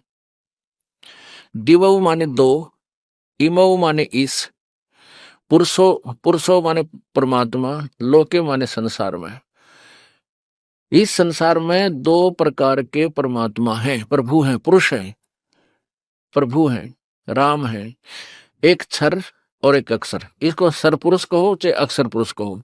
इस दोनों अक्षरों को हम यहां भी लगा सकते हैं। इमौ का इस लोक में 2 अक्षर पुरुष, सर पुरुष और अक्षर पुरुष 2 परमात्मा, 2 भगवान हैं और इनके लोकों में सर्व सर्वाणी भूतानी, सब प्राणियों के स्थूल शरीर तो नाशवान है और कटुस्थ माने आत्मा ये अविनाशी कहते। अब यहां देखो इनका अनुवाद इन्होंने किया है। इस संसार में नाशवान और अविनाशी भी ये दो प्रकार के पुरुष हैं। अब यहां लिखना था तो ऐसे ही समझ ले, दो प्रकार के प्रभु हैं, दो प्रकार के परमात्मा हैं, और इन दोनों के लोकों में संपूर्ण प्राणियों के शरीर नाशवान है और जीवात्मा अविनाशी कही जाती है। अब जीवात्मा तो सही अविनाशी, गधे की भी, कुत्ते की भी, सबकी अविनाशी है। लेकिन इस क्षर पुरुष और अक्षर पुरुष, इस क्षर ब्रह्म और अक्षर ब्रह्म या पर ब्रह्म कहो, इस अक्षर ब्रह्म को, ये दोनों नाशवान हैं और इनके सब श्लोकों में प्राणी भी नाशवान है, जीवात्मा सबकी अमर ही है। अब 17वें श्लोक में गीता जी अध्याय नंबर 15 के स्पष्ट किया है कि उत्तम पुरुष है तो अन्य है, वो श्रेष्ठ परमात्मा तो कोई और है, और वो ये वास्तव अविनाशी है। वैसे अक्षर शब्द है ये अविनाशी के लिए प्रयोग होता है। अब ये कितना अविनाशी है, ये परब्रह्म, जैसे एक तो ये चीनी का सफेद सा कप होता है पीने का, ये कितना सुंदर है, और इसका अगर हाथ से छूट जाए और पक्के फर्श पर गिर जाए टुकड़े टुकड़े हो जाता है। तो इस इतनी सतीथि तो समझो इस क्षरब्रह्म की, क्षर ब्रह्म की, क्षर पुरुष की, और अक्षर पुरुष समझो स्टील का कप, यानी उसकी तुलना में मिट्टी चीनी वाले कप की तुलना में स्टील का कप बहुत चिरस्थायी है, बहुत समय के बाद बहुत लंबे समय तक रहता है, इसलिए इसको अक्षर बोल दिया। तो इतना अंतर है सर्वब्रह्म की और अक्षर ब्रह्म की मृत्यु में। लेकिन स्टील को भी जर लगेगा और वो नष्ट होगा, एक दिन समाप्त हो जाएगा। और तीसरा जो धातु है सोना, उसको कभी वो जर नहीं लगता, वो नष्ट नहीं होता किसी भी कारण से। एक एग्जाम्पल रूप में आपको बता रहे हैं कि उत्तम पुरुष तो अन्य, वो अमर पुरुष परमात्मा तो वो है जो कभी किन्हीं कारणों से भी नष्ट नहीं होता। गीता जी अध्याय नंबर 2 के श्लोक नंबर 12 में गीता ज्ञान दाता ये क्षर ब्रह्म ये खुद कह रहा है कि अर्जुन, हम तू और मैं ये राजा लोग पहले भी थे, आगे भी जन्म होगा, और वर्तमान ना सोचे कि अभी जन्म हुआ है। गीता जी अध्याय नंबर 4 के श्लोक नंबर 5 और 9 में स्पष्ट किया कि अर्जुन, तेरे और मेरे बहुत जन्म हो चुके, तू नहीं जानता मैं जानता हूं, और मेरे जन्म कर्म अलौकिक हैं, दूसरे तरीके से होते हैं। गीता जी अध्याय नंबर 2 के श्लोक नंबर 17 में कहा कि अविनाशी तो उसको जान जिसको मारने में कोई भी सक्षम नहीं है। और अब गीता जी अध्याय नंबर 15 के श्लोक नंबर 17 में कहा कि उत्तम पुरुष है तो अन्य परमात्मा इति उदाहरते। और ये लोग तरम आविश्य विवर्ती अवय ईश्वर है, जो तीनों लोकों में प्रवेश करके सबका धारण पोषण करता है, वो वास्तव में परमात्मा, वो तो कोई इन दोनों से और है, सर पुरुष और अक्षर पुरुष से, सर ब्रह्म और अक्षर ब्रह्म से, वो परम अक्षर ब्रह्म है। गीता जी अध्याय नंबर 8 के श्लोक नंबर 3 वाला। अब देखो पवित्र गीता जी अध्याय नंबर 15 का श्लोक नंबर 17। संस्कृत पढ़िए, आप पढ़े लिखे हो, देवनागरी लिपि आप खूब समझते हो। उत्तम पुरुष है तू अन्य परमात्मा इति उदाहरत है, ये लोग तरम आविश्य विवर्ती अवय ईश्वर है। अवय माने अविनाशी। अब देखो अक्षर माने भी अविनाशी है, और यहाँ अवय शब्द लिखा, इसको अभी परब्रह्म को भी, अक्षर पुरुष को भी अविनाशी इसलिए कहा गया कि ये चिरस्थायी है। अभी इनकी आयु बताएंगे आपको कैसे चिरस्थायी है। और ये है उत्तम पुरुष तो अन्य परमात्मा इति उदाहरते, ये लोग तरम आविश्य विवर्ती अवय ईश्वर है। वो जो तीनों लोकों में प्रवेश करके सबका धारण पोषण करता है, वो अविनाशी श्रेष्ठ प्रभु है। ईश्वर माने वैसे तो ईश माने प्रभु, और उनमें श्रेष्ठ परमात्मा है। तो यहाँ वो अवय ईश्वर है, वो अविनाशी परमात्मा है, प्रभु श्रेष्ठ है, और वही तीनों लोकों में प्रवेश करके सबका धारण पोषण करता है। जैसे जड़ से खुराक चलती है, जड़ से आहार चलता है, और पूरे तने को मिलता है, ये देखिए पूरे पेड़ को मिलता है। उत्तम पुरुष तो अन्य, ये देखना अब आएगा। अक्षर पुरुष एक पेड़ है, निरंजन वा की डार, और तीनों देवा शाखा है, ये पात्र संसार। ये है जड़, इस जड़ से आहार यानी पूर्ण परमात्मा से ही सबको शक्ति मिलती है। ये परब्रह्म भी भक्ति करता है, तप करता है, जो परमात्मा से शक्ति लेता है, और ये ज्योति निरंजन भी भक्ति करता है, परमात्मा से ही शक्ति प्राप्त होती है। ब्रह्मा विष्णु महेश भी तप करते हैं, साधनाएं करते हैं, वो भी उसी से फिर आगे इनको शक्ति मिलती हुई आती है। और फिर हम यहाँ पर हैं। तो अक्षर पुरुष एक पेड़ है, निरंजन वाकी डार, तीनों देवा शाखा है, ये पात रूप संसार, ये है वो जड़ पूर्ण परमात्मा जो गुप्त है। और ये तीनों लोकों में प्रवेश करके सबका धारण पोषण, यानी सभी को जड़ से ही खुराक मिलती है, मूल से ही सबको आहार मिलता है, तो ये सब का पालन करता है, ये पूर्ण परमात्मा है, ये परम अक्षर ब्रह्म है, ये कबीर देव है, कबीर साहब है, ये वही परमात्मा है जो बनारस में 120 वर्ष तक जुलाहे की भूमिका करके सहशरीर आए थे, सहशरीर चले गए। अब ये कैसे नासवान है, कैसे अविनाशी है। एक ब्रह्मा की आयु कितनी है, रजगुण ब्रह्मा की, जैसे 4 युग हैं, सतयुग, त्रेता, द्वापर, इन चारों युगों के कुल मिलाकर 43,20,000 वर्ष बनते हैं। और ये चतुर्युग कहलाते हैं, चतुर्युगी। ऐसे ऐसे 1008 चतुर्युग का ब्रह्मा जी का एक दिन और इतनी ही रात्रि, और 30 दिन रात का एक महीना, और 12 महीने का एक वर्ष, ओहो, और 100 वर्ष की ब्रह्मा जी की आयु। उसके बाद ब्रह्मा जी से 7 गुना विष्णु जी की आयु, और विष्णु जी से 7 गुना इस शिव जी की आयु, तमोगुण शंकर भगवान की आयु। और ऐसे 70,000 बार जब तमोगुण शिव मर लेगा, ये काल का पुत्र 70,000 बार ये मर लेगा, तब एक ब्रह्मलोक के अंदर रहने वाला ये सदा शिव रूप में जो काल रहता है, इसकी मृत्यु होगी। और ये एक ब्रह्मांड का विनाश होगा, दुर्गा का विनाश होगा, इस शिव के यानी काल के ही पैरेलल इसी के साथ। और फिर ये सारे प्राणी दूसरे ब्रह्मांड में चले जाएंगे, इसमें प्रलय हो जाएगी पूरा, इसमें कोई प्राणी शेष नहीं रहेगा, ब्रह्मांड समाप्त हो जाए, ये सब नष्ट हो जाएंगे प्राणी यहाँ के। उसके बाद ये दूसरे ब्रह्मांड में जाएंगे, वहां परमात्मा द्वारा इनको ऐसा वरदान दिया हुआ है कि दुर्गा और काल का शरीर तो अपने आप स्वस्थ और युवा अपने आप उस दूसरे लोक में जाते ही ये दोनों युवा प्रकट हो जाएंगे। ये परमात्मा कबीर जी ऐसा विधान बना रखा है इसका। अब जैसे ये कहता है ना 4थे अध्याय के मेरे जन्म और क्रम अलौकिक हैं, मैं तुम्हारी तरह मां से जन्म मेरा नहीं होता, इसलिए मुझे अजम बोलते हैं, लेकिन मेरे दूसरे तरीके से जन्म तो होते हैं, पर दूसरे तरीके से मृत्यु और जन्म मेरी भी होती है, ये ऐसे होता है। तो ये 70,000 बार से एक त्रिलोकीय शिव मर लेगा, तब एक ब्रह्मलोक में रहने वाले काल ब्रह्म की मृत्यु होगी, और वो एक युग होगा अक्षर पुरुष का, इस पर ब्रह्म का। तो ऐसे 1000 उस प्रकार बने हुए 1000 युग का दिन और इतनी ही रात्रि, ऐसे 30 उस प्रकार बड़े हुए 30 दिन रात का एक महीना, और 12 महीने का एक वर्ष, और 100 वर्ष की उस अक्षर ब्रह्म की आयु, अक्षर पुरुष की आयु, वो भी मरेगा, लेकिन परम अक्षर ब्रह्म की आयु नहीं है, वो कभी नहीं मरता।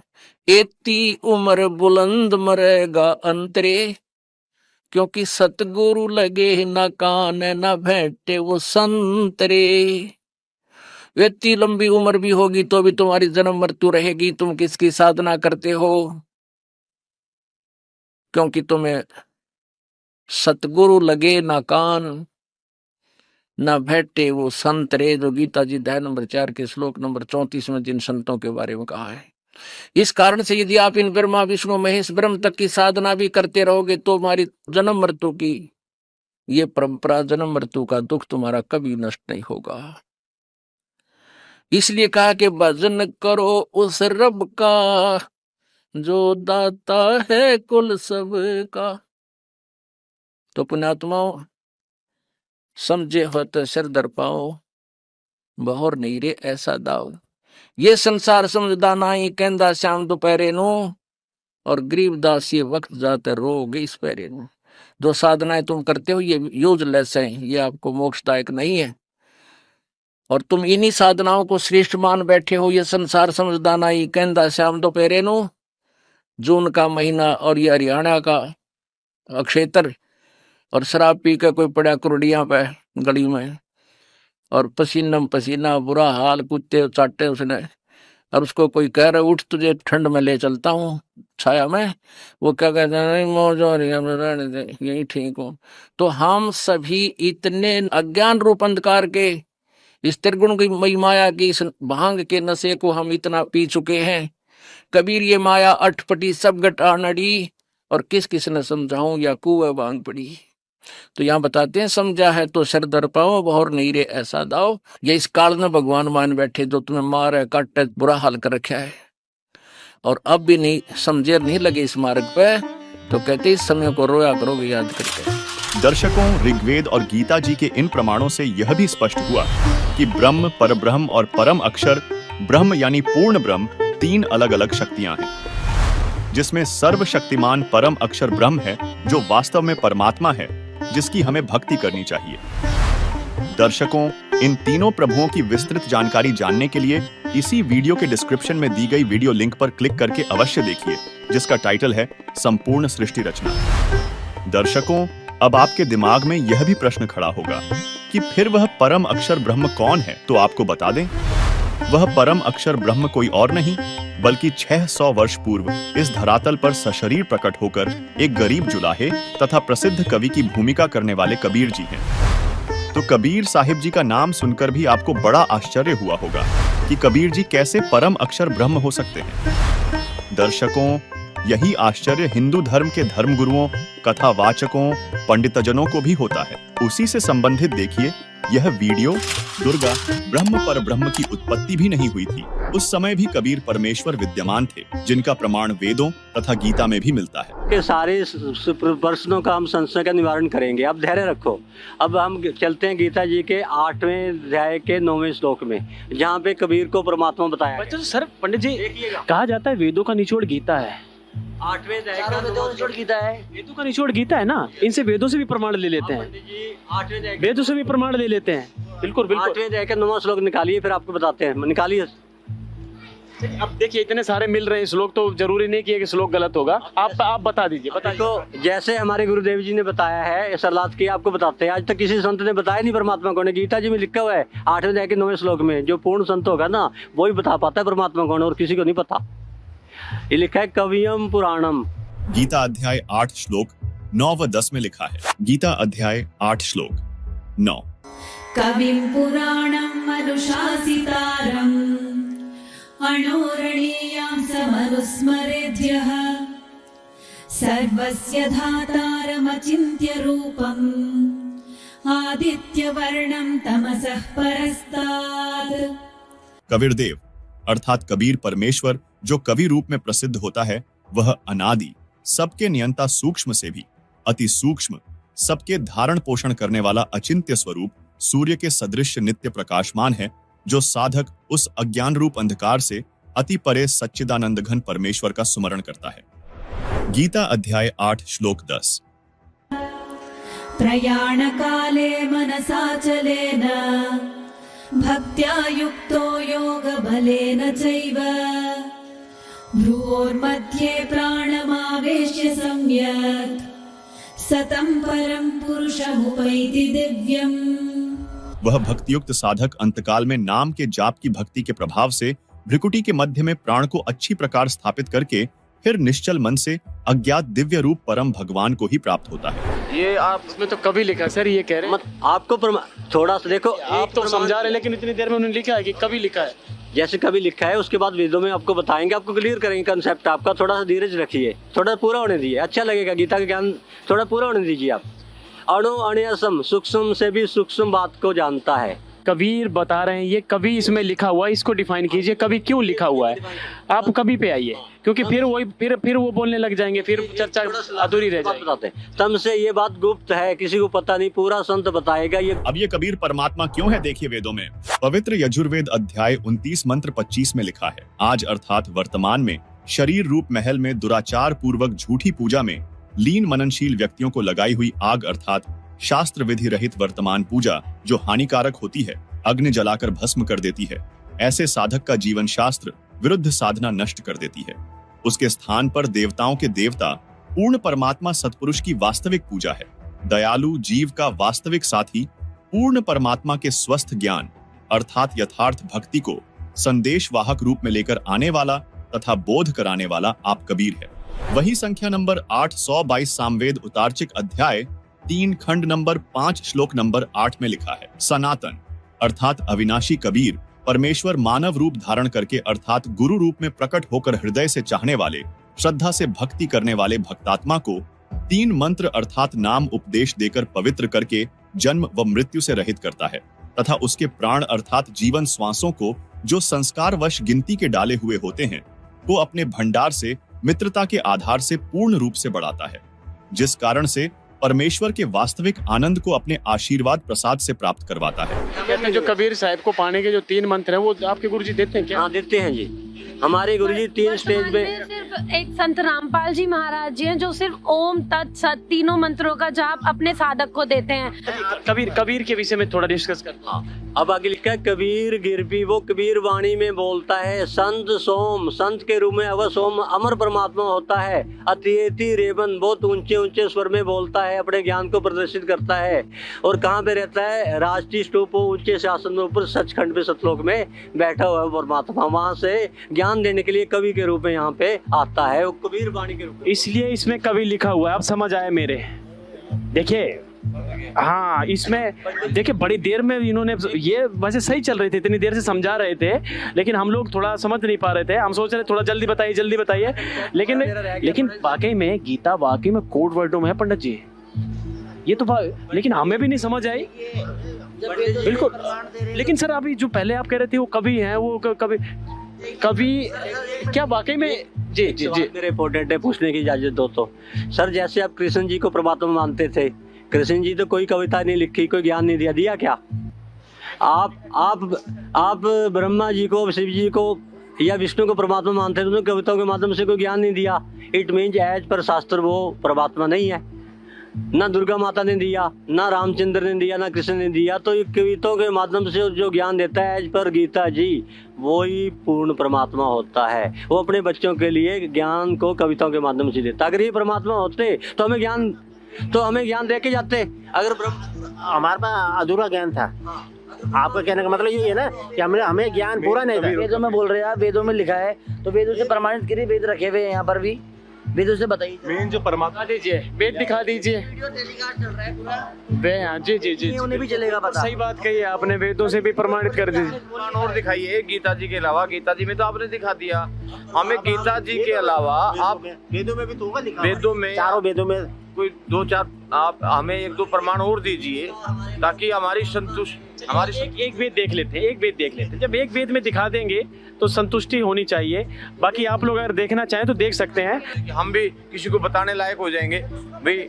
हम जो है देखिए इसमें प्रमाण देखिए, वेद में इसमें लिखा है। कौन सा वेद दिखाओ इनको, वेद दिखाओ भाई। ऋग्वेद ये बहुत इधर दिखाइए, द्वारा भाषा है। ये देखिए ऋग्वेद मंडल है, ये 9 और 10 कट्ठा ही है। वेद भी रखे मोटे सर, वेद रखे हुए यहाँ, चारों वेद है। आप ये बताइए, आपने कभी वेद पढ़े हैं? देखिए हमने वेद तो पढ़े नहीं, हमारे गुरुजी हमें जो बताते हैं हम वही सुनते हैं, उसी पर अध्ययन करते हैं। अगर प्रमाण देते तो यही तो बात है कि मतलब आपके गुरुजी ने तो इन सदग्रंथों की केवल जिलत दिखाई है। अभी आपने यजुर्वेद और सामवेद में कबीर परमेश्वर का प्रमाण देखा था। आप देखिए ऋग्वेद मंडल 9 सूक्त 96 मंत्र 17 जिसमें लिखा है, शिशुम जज्ञानम हरेयतम मृजंति शुंभंति वहिन मरुतः गणेन कविर गीर्भि काव्येन कविर संत सोमः पवित्राम अत्यति रेभन।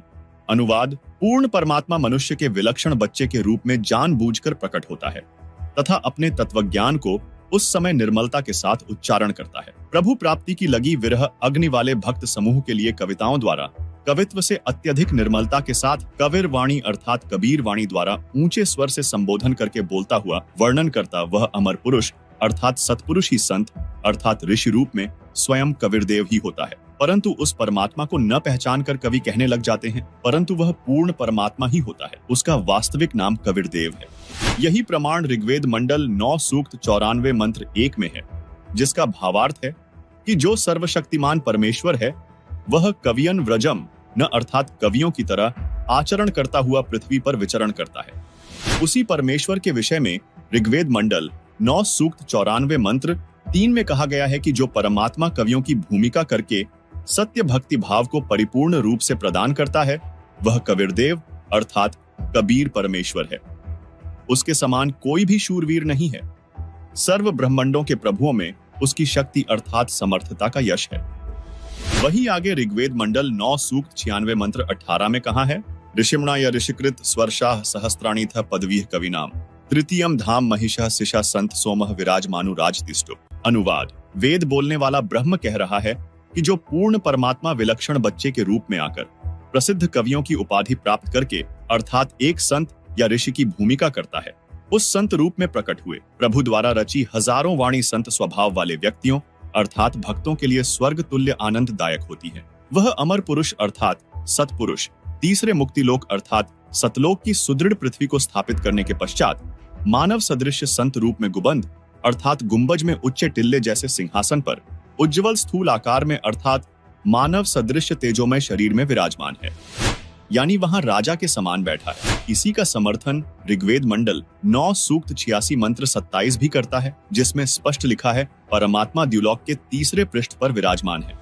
वहीं ऋग्वेद मंडल 9 सूक्त 54 मंत्र 3 में भी स्पष्ट है कि वह अमर परमेश्वर सूर्य के समान सर्व को पवित्र करता हुआ सर्व ब्रह्मांडों के ऊर्ध्व अर्थात ऊपर बैठा है, तथा ऋग्वेद मंडल 9 सूक्त 82 मंत्र 1 में स्पष्ट है कि परमात्मा राजा के समान दर्शनीय है।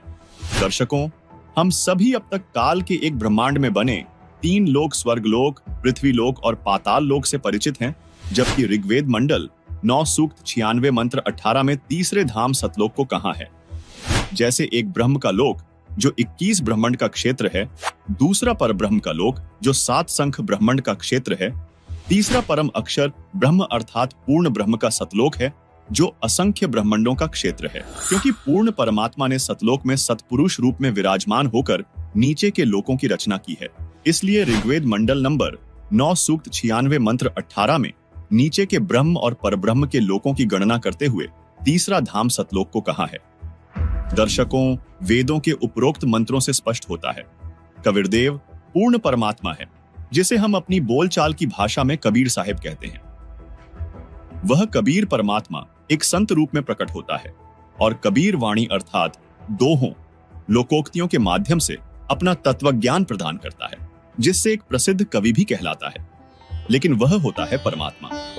एज पर हमारे शास्त्र कबीर परमात्मा। दर्शकों, इसी का प्रमाण देते हुए आदरणीय संत गरीबदास जी महाराज कहते हैं कि जाके अर्ध रूम पर सकल पसारा ऐसा पूर्ण ब्रह्म हमारा, गरीब अनंत कोटि ब्रह्मांड का एक रति नहीं भार। सतगुरु पुरुष कबीर हैं कुल के सृजनहार, गरीब परमेश्वर एक कबीर है दूजा नहीं आधार। दास गरीब सकल सृष्टि का यों ही सृजनहार। इसी का प्रमाण आदरणीय दादू जी देते हैं कि जिन मोको निज नाम दिया सोई सतगुरु हमार, दादू दूसरा कोई नहीं कबीर सृजनहार। इसी से संबंधित नानक जी की वाणी श्री गुरु ग्रंथ साहिब के पृष्ठ 731 पर अंकित है। अंधुला नीच जात परदेसी खिन आवे तिल जावे, ताकि संगत नानक रहिंदा क्यों कर मूड़ा पावे। इसके साथ एक अन्य उल्लेख गुरु ग्रंथ साहिब में रागसिरी महल्ला पहला पृष्ठ 24 शब्द 29 पर मिलता है, जिसमें नानक जी ने कबीर परमात्मा का जिक्र करते हुए कहा है, एक स्वान दो स्वानी नाल पलके भौंके सदा बयान, कूड़ शुरा मुठा मुर्दार तान कुरूप रहा करतार। मैं पत की बंद ना करनी की कार, हाँ बिगड़े रूप रहा विकराल। तेरा एक नाम तारे संसार, मैं एहा आस एहो आधार। रहा मुख निंदा आखा दिन रात, पर कर जो ही नीच सनात। काम क्रोध तन वसै चंडाल, तान कुरूप रहा करतार फाही सुरत मुलुकी वेश हों ठगवाड़ा ठगी देश खरा सियाणा बहुता पार तान रूप रहा करतार मैं कीता ना जाता हराम खोर हों क्या मोह देसा दुष्ट चोर नानक नीच कह विचार तान रूप रहा करतार। वहीं श्री गुरु ग्रंथ साहिब के राग तिलंग महल्ला पहला पृष्ठ 721 पर नानक जी ने कहा कि यक अर्ज गुफ्तम पेश तो दरगोश उन करतार हका कबीर करीम तू बेऐब परवदगार दुनिया मुकाम फानी तहकीक दिल दानी मम सर मुए अजराइल गिरफ्ता दिल हेच नादानी रहा जान पिसर पदर बिरादरा कस नेस दस्तंगीर आखिर व्यफ्तम कस नदार्द चूशवद तकबीर शब रोज गश्तम दर हवा कर देम बदी ख्याल गाहे नाने की कार करदम मम ई चिनी अहवाल बदबख्त हम चो बखील गाफिल बेनजर बेबाक नानक बगोयद जंतुरा तेरे चाकरा पाखाक।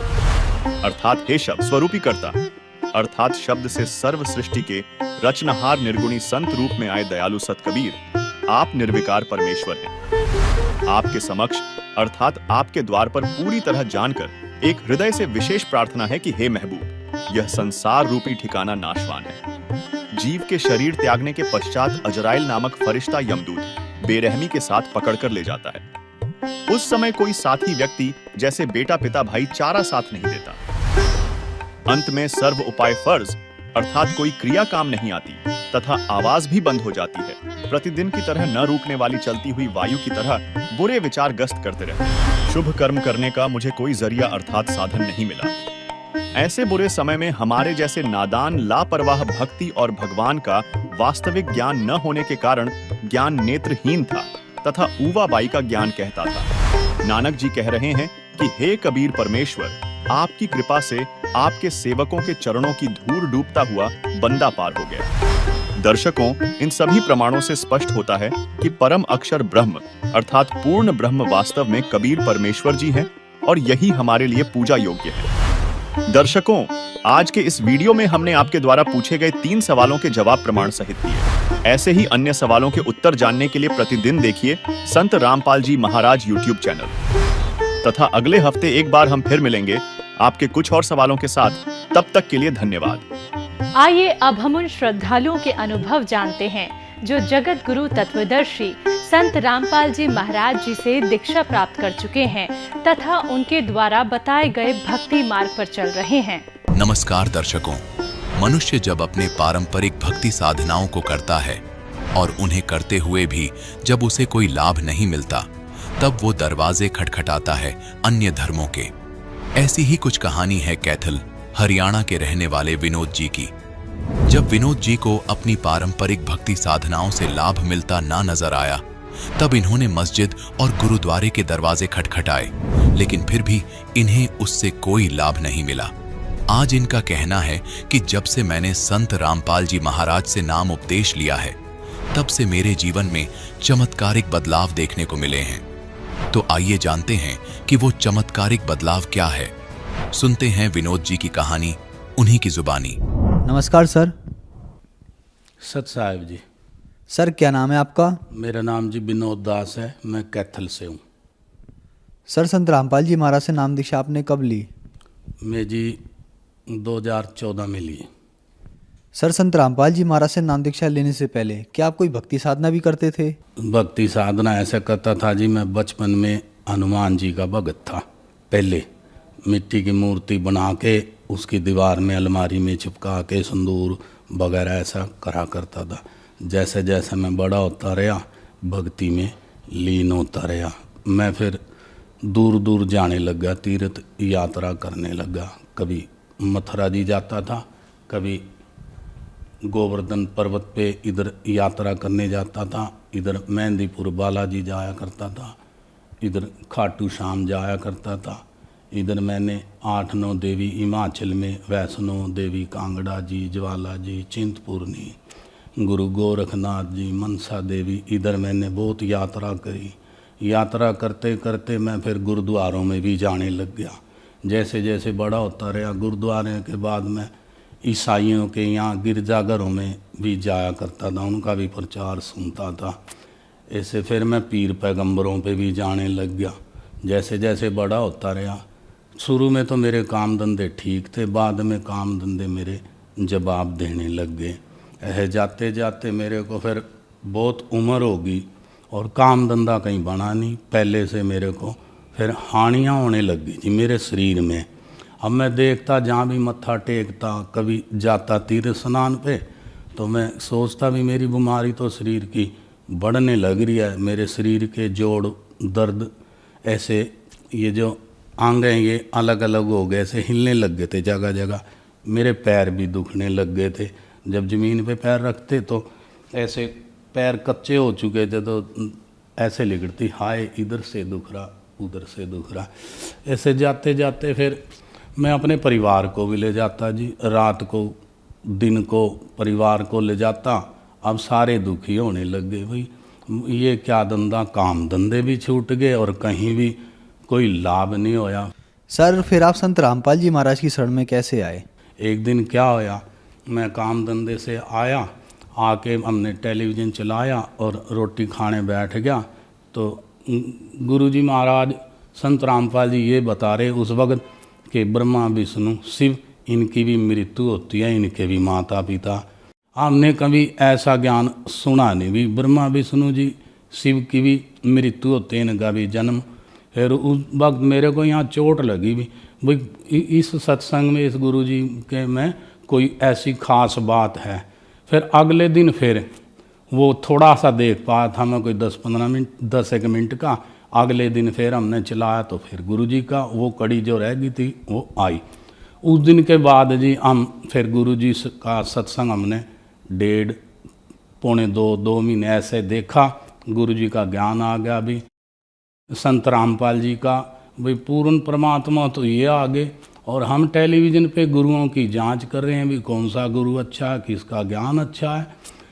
तो जब परमात्मा का हमारे को ज्ञान होया, संत रामपाल जी पूर्ण परमात्मा आ चुके, और कई हमने ऐसे सत्संग देखे जिनमें मुर्दों को जीवित परमात्मा करते हैं, और ऐसी ऐसी बीमारियां जो जिनका इलाज अस्पताल में कहीं भी नहीं, वो परमात्मा से संत रामपाल जी से नाम लेके ठीक होने लग गए हैं। तो फिर एक दिन हम गुरु जी की शरण में चले गए, संत रामपाल जी की शरण में। ऐसे पूछते हो भाई कहाँ है ये बरवाड़ा, हमको ये भी नहीं पता था भी बरवाड़ा है कौन सी दिशा में, कहाँ है। पूछते हो हम चले गए, वहाँ जाके गुरु जी के भक्तों से मिले, वहाँ नामदान लिया, माथा टेका, और वो दिन है आज का दिन है। अब हम परमात्मा से जुड़े हुए हैं। सर हमने सुना है कि जो भी श्रद्धालु संत रामपाल जी महाराज से नाम दीक्षा लेते हैं उनको बहुत सारे लाभ प्राप्त होते हैं, तो क्या संत रामपाल जी महाराज से नाम दीक्षा लेने के बाद आपको भी कुछ लाभ प्राप्त हुए? हाँ जी सर जी, हमारे को बहुत अच्छा लाभ प्राप्त हुआ। आपने ये बहुत अच्छी बात पूछी कि जब मैं तीर्थ स्नान करने जाया करता था, यात्रा करते करते मेरा शरीर डैमेज हो गया, मेरे अंग जो थे वो हिलने लग गए थे, ज़मीन पे पैर रखना दुर्बल हो गया था, काम धंधा तो कहाँ बने था, हम कंडम हो चुके थे सारे परिवार में, कभी कोई बीमार कभी कोई बीमार। मेरे ये पैर ज़मीन में रखे नहीं जाते थे, कंकर बहुत ज़्यादा चुभते थे, कच्चे हो गए थे। तो हम जब गुरु जी से जुड़े, हमने गुरु जी का जल प्रसाद लिया, और जो घर में संत रामपाल जी का जोत जगाई मालिक की, फिर हमारे ये शरीर के अंग ठीक होने लग गए। एक मेरे शरीर में इधर बहुत बड़ी रसौली थी, तो मैं गरीब आदमी, तो जब मैं शीशे में देखा, मैं गंजा हो गया, मैंने शीशे में देखा अब ये तो बहुत बड़ी रसौली है, तो मैं अगर अपनी औरत को बताऊंगा तो वो तो इस बात का बहुत वो करेगी, कहीं वो मर ही ना जावे, हमारे पास पैसे भी नहीं, तो भी डॉक्टर लोग तो ये कह देंगे ऑपरेशन हो गया, हमें 2 लाख लगा, 3 लगा, 2.5 लाख, इतने का ही मेरा मकान बिक जाएगा और मेरी ये रसौली का ऑपरेशन कर देंगे, काट देंगे, बाद में गारंटी देते नहीं डॉक्टर लोग, जिंदा रहूं के मरूं। फिर मैंने बताया नहीं इस डर से भी मेरे साथ ये घटना हो चुकी है, परिवार में मातम छा जाएगा। मैंने कभी जिक्र नहीं करा अपने बच्चों से और उससे भी मैं एक ऐसी बीमारी का शिकार हो चुका हूँ जो मेरा बचना मुश्किल है।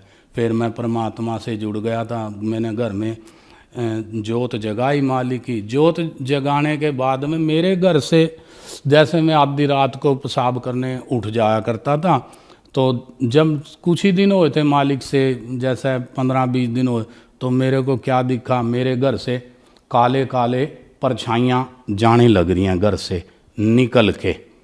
कोई काले काले मनुष्य जैसा कोई भूत प्रेत होते, कोई शैतानी आत्मा होती, तो वो घर से जाने लग रही हैं दबादब। जैसे मैं जोत जगा दिया करता, मैं बहुत सारा घी डालता था, जोत का मेरे को बड़ा शौक था। फिर जब हम गुरुजी का जो पहला मंत्र दिया, गुरुजी का जाप करने लगे, फिर मेरे को दूसरा सतनाम मिला। ऐसे हम जाप करने लगे। आज देख लो मेरे सिर में कोई रसौली नहीं, आज भी वो रसौली का निशान रह गया है। बिना ऑपरेशन के मैं आज ठीक ठाक हूँ। मैंने कभी कोली 1 रुपए की भी नहीं ली इस रसौली के उसमें, जबकि मेरा बहुत बड़ा ऑपरेशन होना था। संत रामपाल जी महाराज की कृपा से आज मैं ठीक हूँ। वो धरती पे पूर्ण परमात्मा आए हुए हैं। तो एक दिन वहाँ बीमार होने लग गया जी, मेरा नाम खंड हो गया, मैं बीमार होने लग गया। तो फिर एक दिन दोपहर के 2 बजे और 3 बजे का समय था, 2 से 3 बजे का समय जो था, उस वक़्त मैं सोया पड़ा। गुरुजी आए, मेरा एक तरफ लोहे का पलंग है और इधर मैं बीमार पड़ा हूँ, और इधर गुरुजी एक पलंग पे आके बैठ गए। मैं उठा अकेला, मेरे बच्चे बाहर थे। मैं उठा, मैं कहा है गुरुजी आप? तो मैंने ऐसा उठ के, मालिक पहले ये बताओ मेरे को भाई आप क्या खाओगे, आप क्या खाओगे? कोई बहुत बढ़िया फल ले आता हूँ मैं, या कोई बहुत बढ़िया मिठाई ले आऊँ, बहुत बढ़िया सब्जी ले आऊँ मालिक, और मैं बहुत अच्छा खाना दाना बनवाता हूँ, अभी आप क्या खाओगे?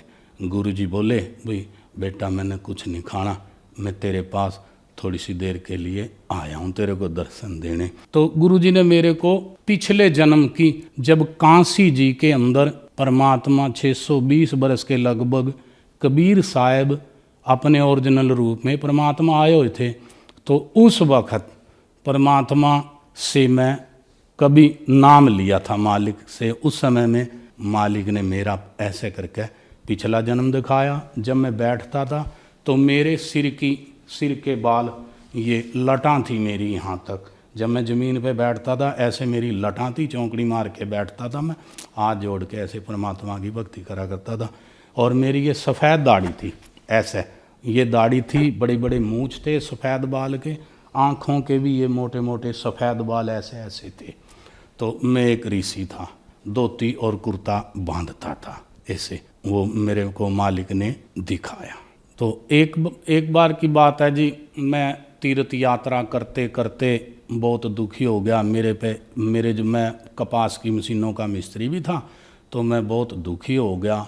ऐसा रात और दिन तीर्थ यात्रा करता था। पहले तो मेरे काम बहुत अच्छे थे, उसके बाद में काम धंधे खत्म होने लग गए। जितना मैं तीर्थ यात्रा पूजा पाठ की तरफ जाता रहता, लाले भी कहते सेठ लोग भाई मिस्त्री तो बहुत भगत आदमी है। ऐसे जाते जाते मेरे पास इतनी गरीबी आ गई, खाने को दाने नहीं और चाय पीने को कुछ पैसे भी नहीं, ना घर में चाय पत्ती। तो मैं क्या करता था जी, इतनी गरीबी आ गई, तीर्थ यात्रा नहीं छोड़ा करता था मैं। बिना मीठे के, बिना दूध के, मेरी लड़की वो कहती पापा चाय, मैं कहा बेटे देखना तो पैसे अगर आज उधार ले लेंगे फिर कल को देने पड़ेंगे, कल नहीं हफ्ते 10 दिन बाद फिर मांगेगा देने पड़े। तो ऐसा कर बेटे, चाय की पत्ती उबाल कर वही पी लेंगे ठंडी करके। तो ऐसे करके हम चाय बिना मीठा, बिना दूध के, पत्ती के हम चाय पिया करते थे। मैं देवताओं के तीर्थ स्नान करने जाता था, मेरे को ना कोई पैसे की लाभ होया और ना ही कोई मेरा काम धंधा बना, बल्कि जिनसे मैंने पैसे टके लेने थे वो भी मेरे पैसे टके मार गए। मेरे को नुकसान के अलावा और कुछ नहीं होया। अब मैं परमात्मा से जुड़ा हूँ तो मेरे बच्चे भी काम धंधा करने लग गए हैं थोड़ा बहुत, मेरा भी काम धंधे की स्थिति ठीक हो गई है। ऐसे करके आज मैं बिल्कुल स्वस्थ हूँ, अच्छा हूँ, अपने परिवार को ठीक ठाक से चला रहा हूँ। मैं जी संत रामपाल जी पूर्ण परमात्मा की नाम लेने के बाद में उनकी कृपा से आज मैं बिल्कुल ठीक ठाक हूँ, ना मेरे को कोई रोग है ना कोई बीमारी है, और घर का भी पालन पोषण ठीक ठाक से चल रहा है।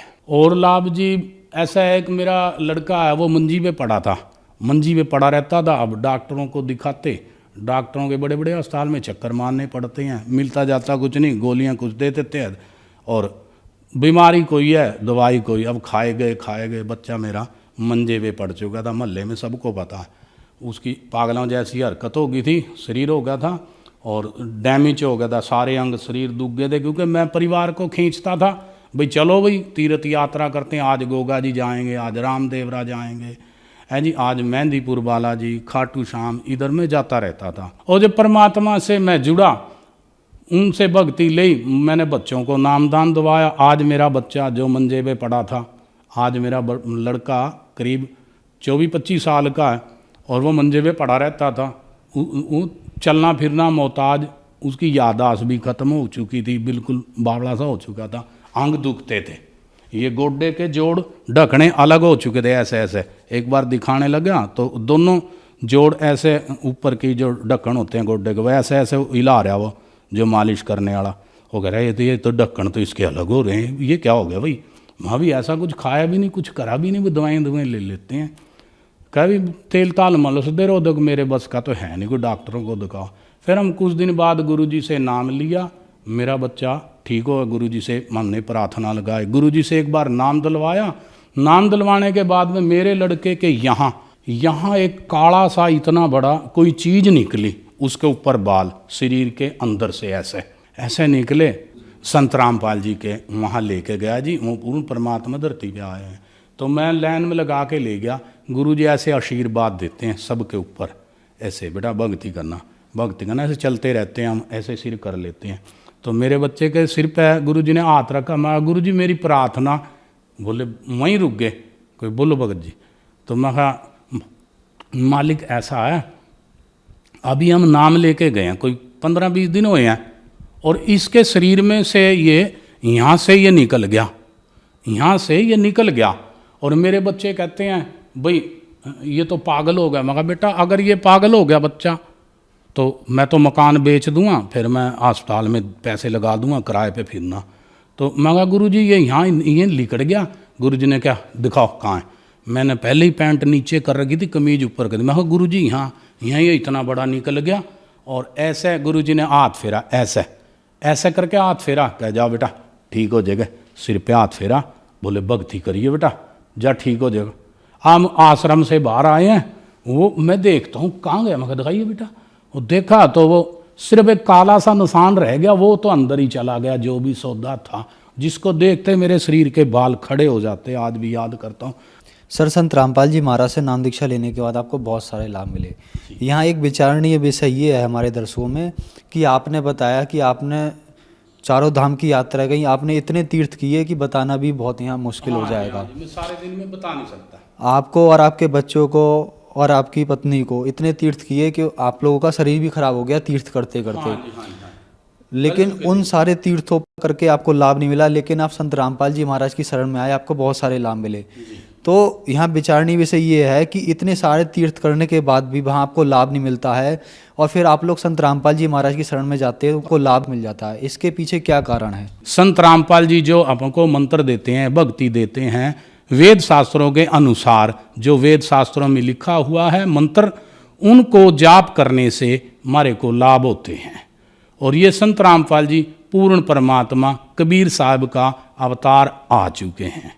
ऐसा आप सब संत महात्माओं से मेरी हाथ जोड़ के प्रार्थना है कि आप भी इनका सत्संग देखें, संत रामपाल जी का, उनके मंत्र जाप करने से तब आपको लाभ मिलेगा।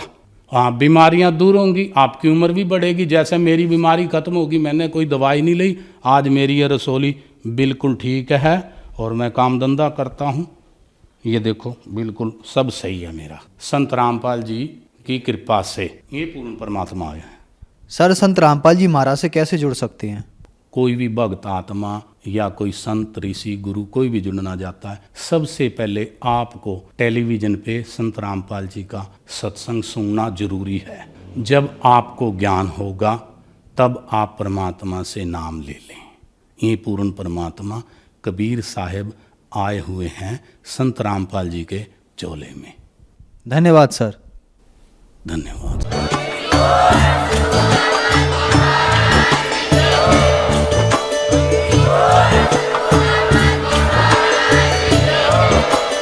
आप सुन रहे थे जगत गुरु तत्वदर्शी संत रामपाल जी महाराज जी के मंगल प्रवचन। अधिक जानकारी के लिए विजिट कीजिए हमारी वेबसाइट www.jagatgururampalji.org। संत रामपाल जी महाराज जी के शुभ आशीर्वाद से पूरे विश्व भर में 500 से भी ज्यादा नाम दीक्षा केंद्र हैं, जिन पर संत रामपाल जी महाराज जी द्वारा ऑनलाइन निशुल्क नाम दीक्षा दी जा रही है। अपने नजदीकी नाम दीक्षा केंद्र का पता करने के लिए संपर्क करें 8222880541।